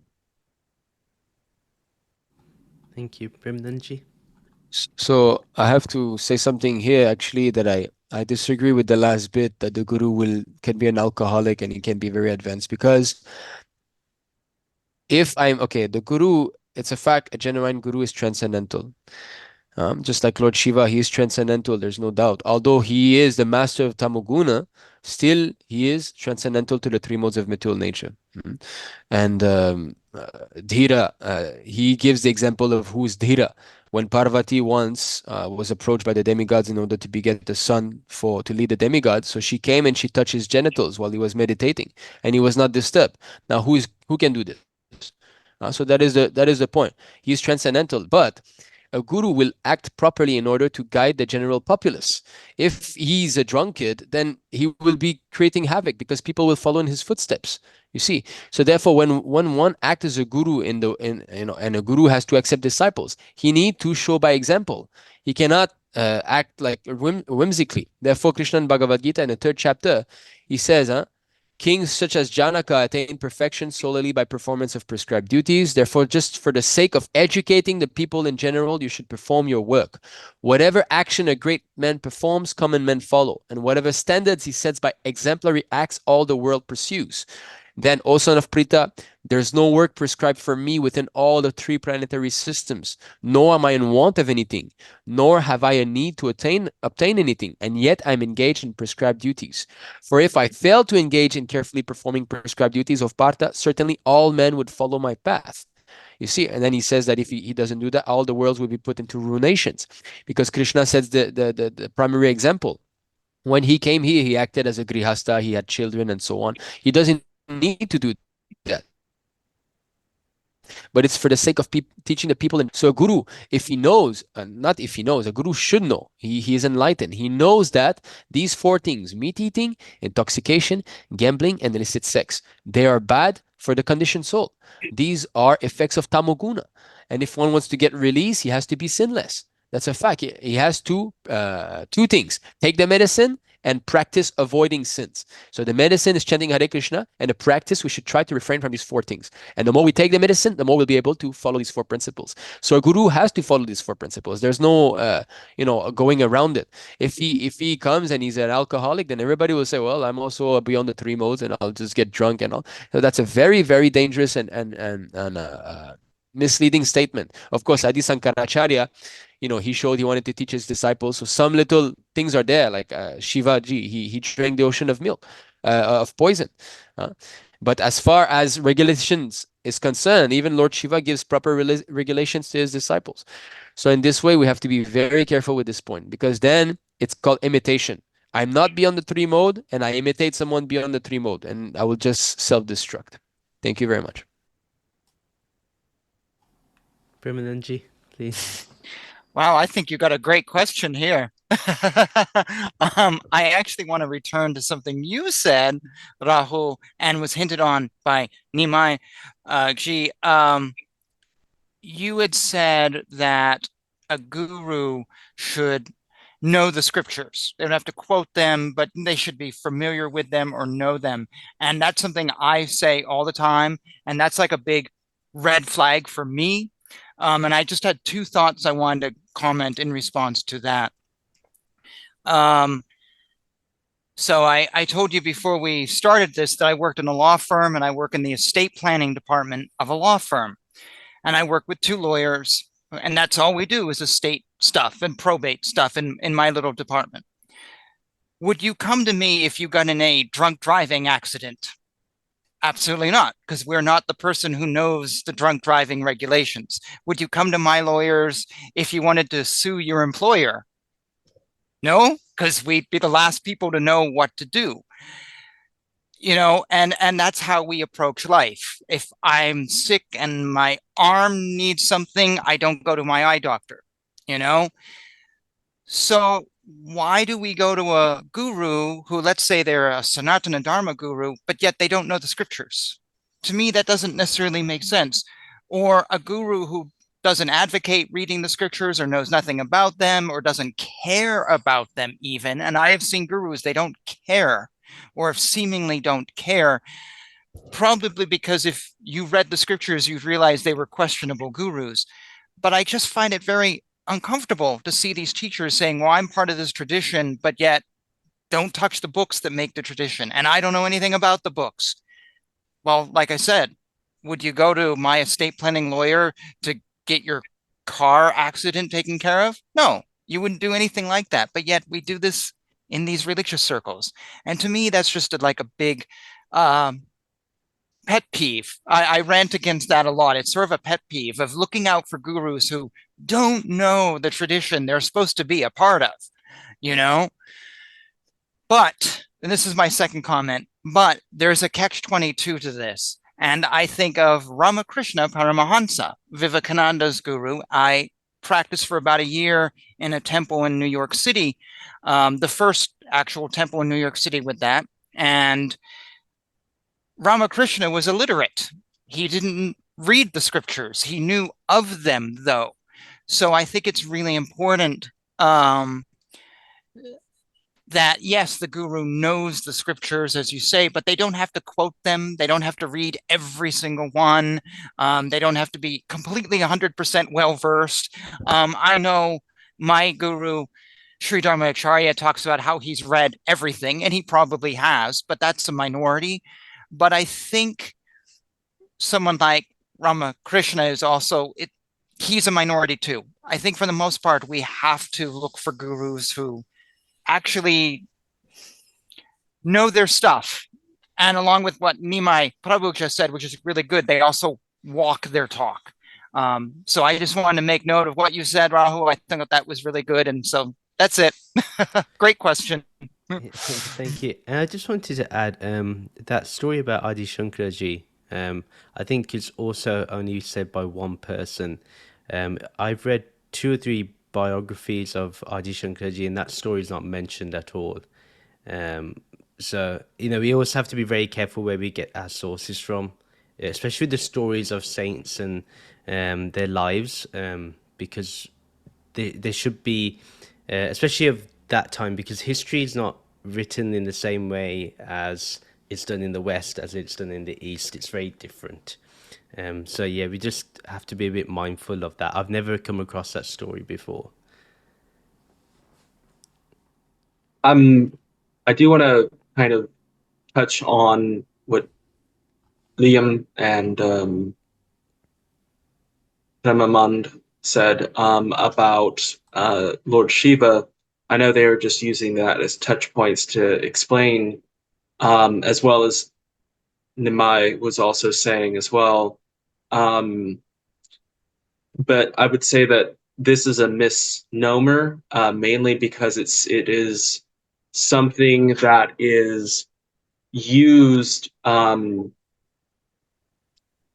a place of or lack of knowledge of Lord Shiva, is pertaining him as being solely a deva of destruction.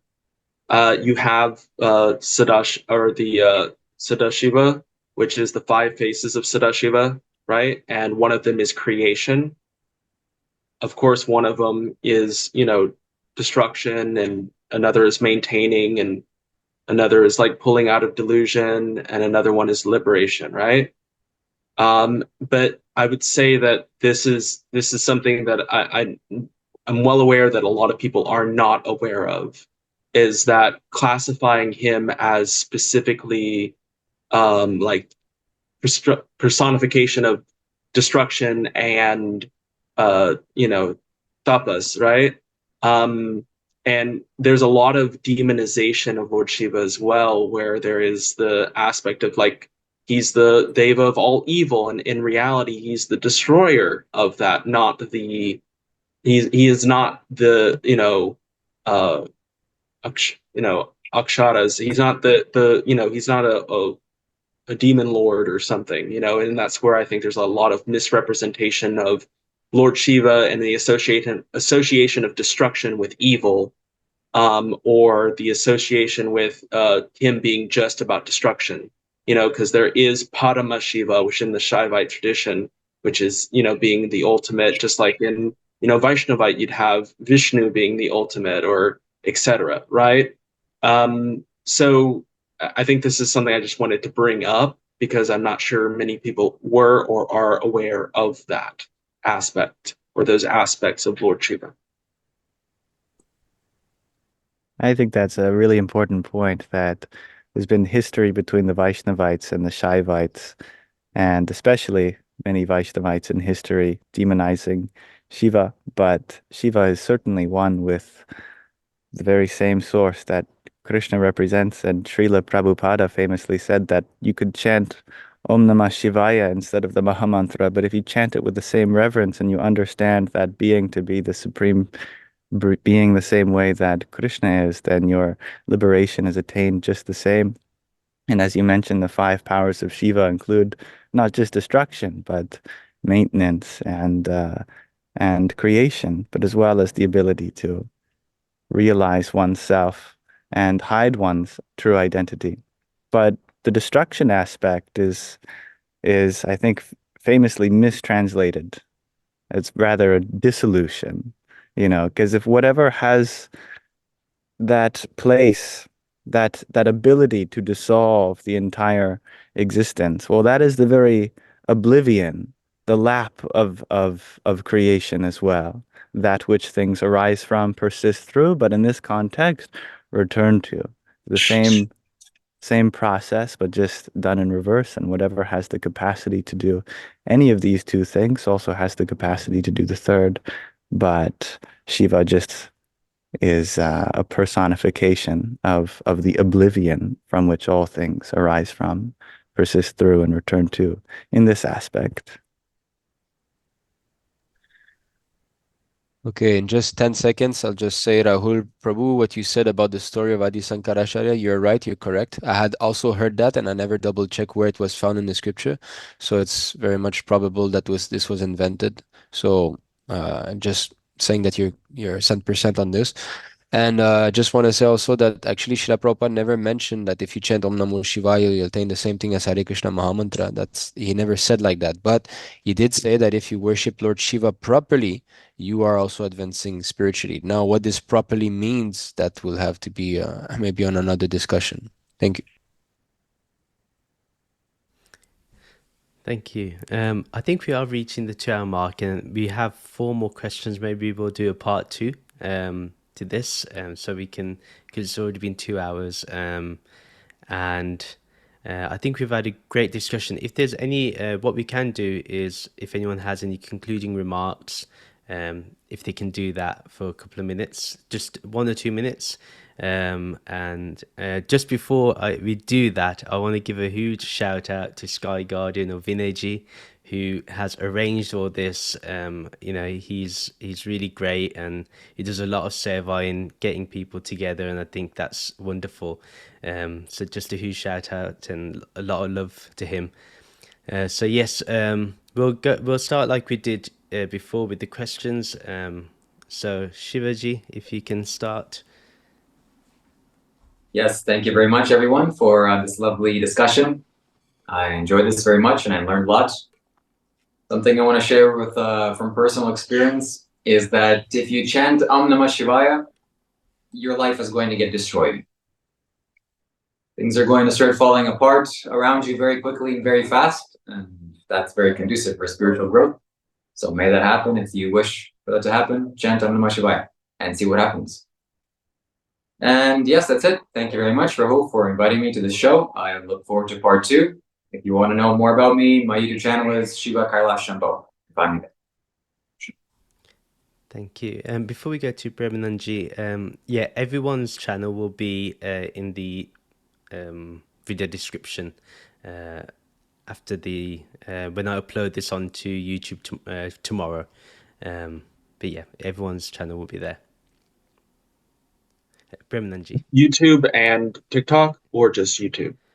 Whatever. Well, YouTube, because I think it's easier for them to link onto that. But if you have only TikTok, I can do TikTok too. That's no problem. I do have YouTube, but I haven't done videos on it, like 1 or 2. But so I'd highly recommend the TikTok route. Sure. Premananda Ji. So I'm just going to elaborate on what he just said. I would say, come and check all of us out in our respective little spheres. Thank you for hosting this, Rahul. Your questions, it's been great. And thank you to all of you gentlemen for being a part of this.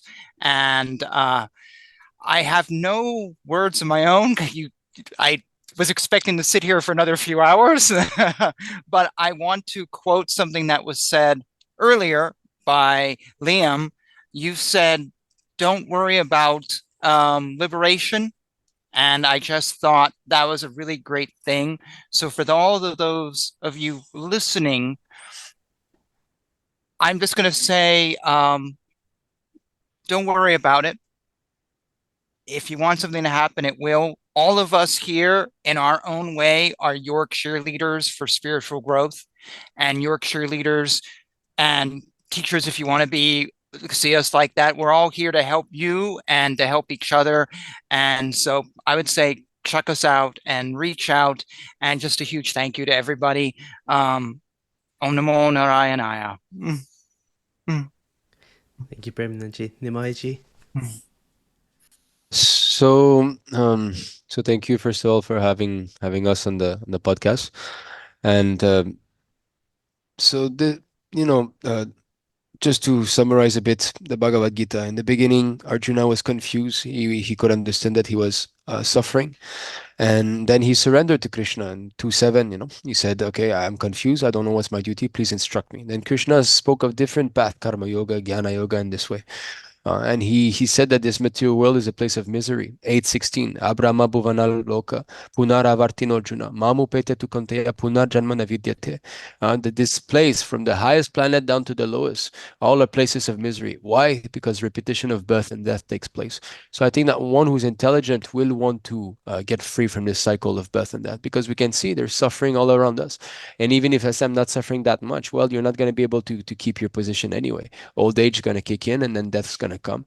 And what's going to happen? 8:6 Bhagavad Gita. Yam yam vapi smaran bhavam tam tam ate karevaram. Tam tam evaiti kuntaya sadatat bhava bhavita. We have to take a body according to the state of our mind. Rajaguna, Tamaguna, who knows? We can become animal. So that is dangerous. And therefore, the Lord at the very end of Bhagavad Gita, 1866, he gives his final instruction. He says, Sarva dharman parityajya mamekam sharanam vraja. So there are so many different types of dharman in Vedic literature, karma yoga, jnana yoga, karma kanda, all of these things. But he says, Sarva dharman parityaja, just give up all of this. Mamekam sharanam vraja, just surrender to me. This line here, you will never find anyone else who has spoken that. It is not there in the Shastra. This demigod or that or this deity, nobody has said. Krishna says, Ma mekam sharanam vraja.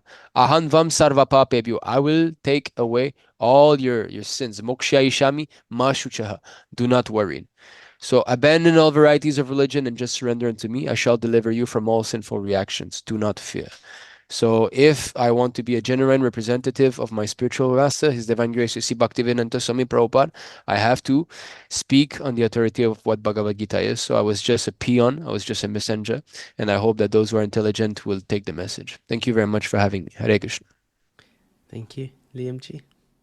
Oh, I'm so thankful to be here. So grateful to be among so many wonderful guests. And my salutations goes out to Vinay Ji, who organized this for all of us. And I also wanted to take accountability for that comment by the yogini, Himalayan yogini, about your guru could be an alcoholic. I think Nimai is very right. It's a dangerous thing to say. So I would like to clarify that. I think the most important aspect of that is that we let go of fault finding. That if we go about fault finding, then we'll never attain satsang. That's literally the definition of kusang, associating with the faults of others. But satsang mean we look primarily for their virtues, and we can learn from that. And if we look for the virtues in everyone, then that is something that allows us to learn from everyone.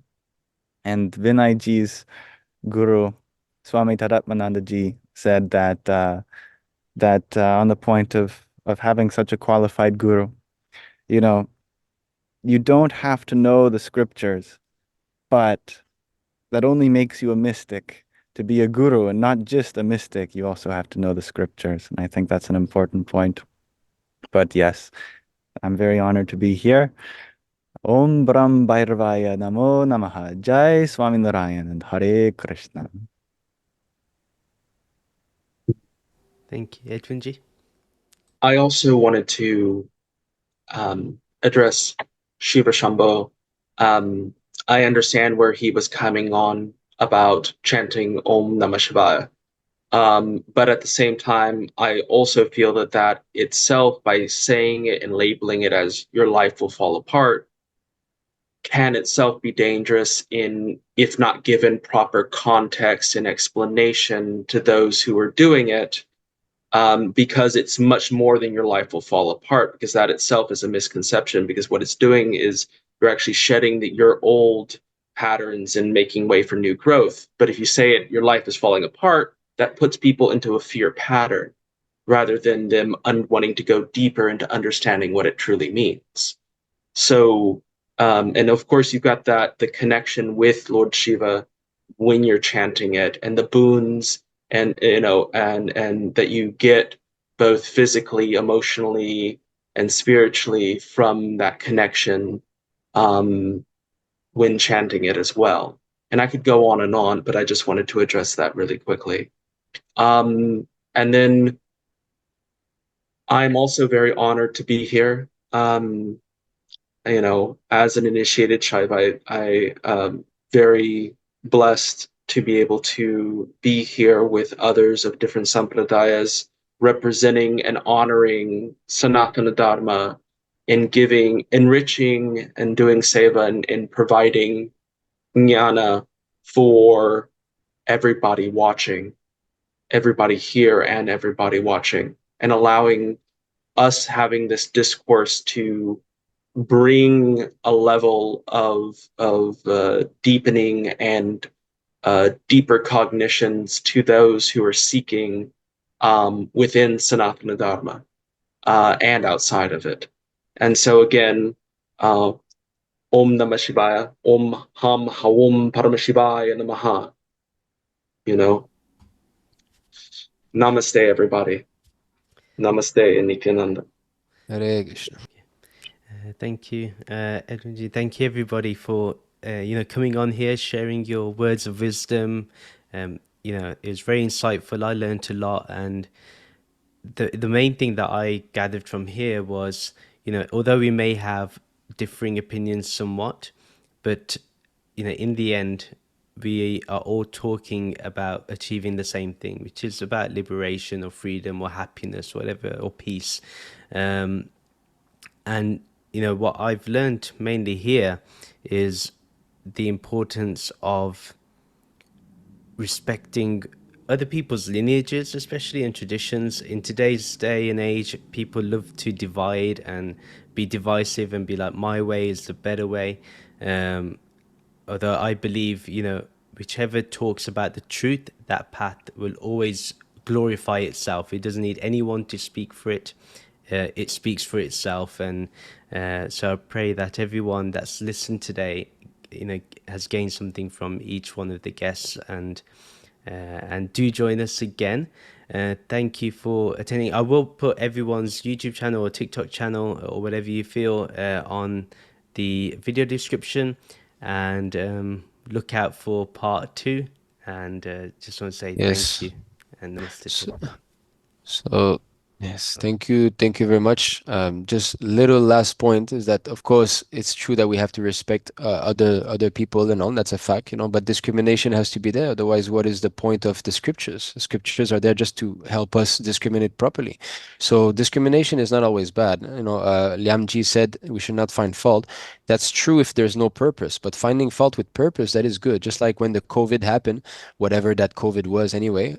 If someone was infected, then I say, okay, that person is infected, I should not go close. So that's discrimination. That's saying this person is now sick. But it's not saying that I hate this person. It's just to protect myself, right? So therefore, in the Bhagavad Gita, Krishna says, 16:24, he says, one should therefore understand what is duty and what is not duty by the regulations of the scriptures. Knowing such rules and regulations, one should act so that he may gradually be elevated. So discrimination is there. It has to be there because intelligent means knowing what is good, what is bad. So as long as it's done in a respectful manner, and as long as it's done under the guidance of bona fide spiritual masters and authority. So thank you very much. Agreed. Vivek is very necessary. In fact, I'll end with this, that there's in Punjabi, it's been satsang vivek na hoy, that without the company of the saints and sages, there is no discernment. And I'll include the scriptures in that as well. And that, yes, because how to know who is a saint? You have to go through Shastra. Yes, So Shastra is the basis. You see, you were asking like, who is Guru? Then therefore we've shown some verses. Now anybody can see those verses. He doesn't have to have a Guru. He can see those verses. And now then, okay, he's got discrimination. Then, okay, I can choose who is the real Guru. So he has to study first. Without studying, how you will know? You want to go buy some strawberry, you need to know what strawberry look like in the first place, right? You need some preliminary knowledge. Yeah. Correct. And the Shastra Pramanas would provide that. Yes, that's it. So thank you. Namaste to everybody.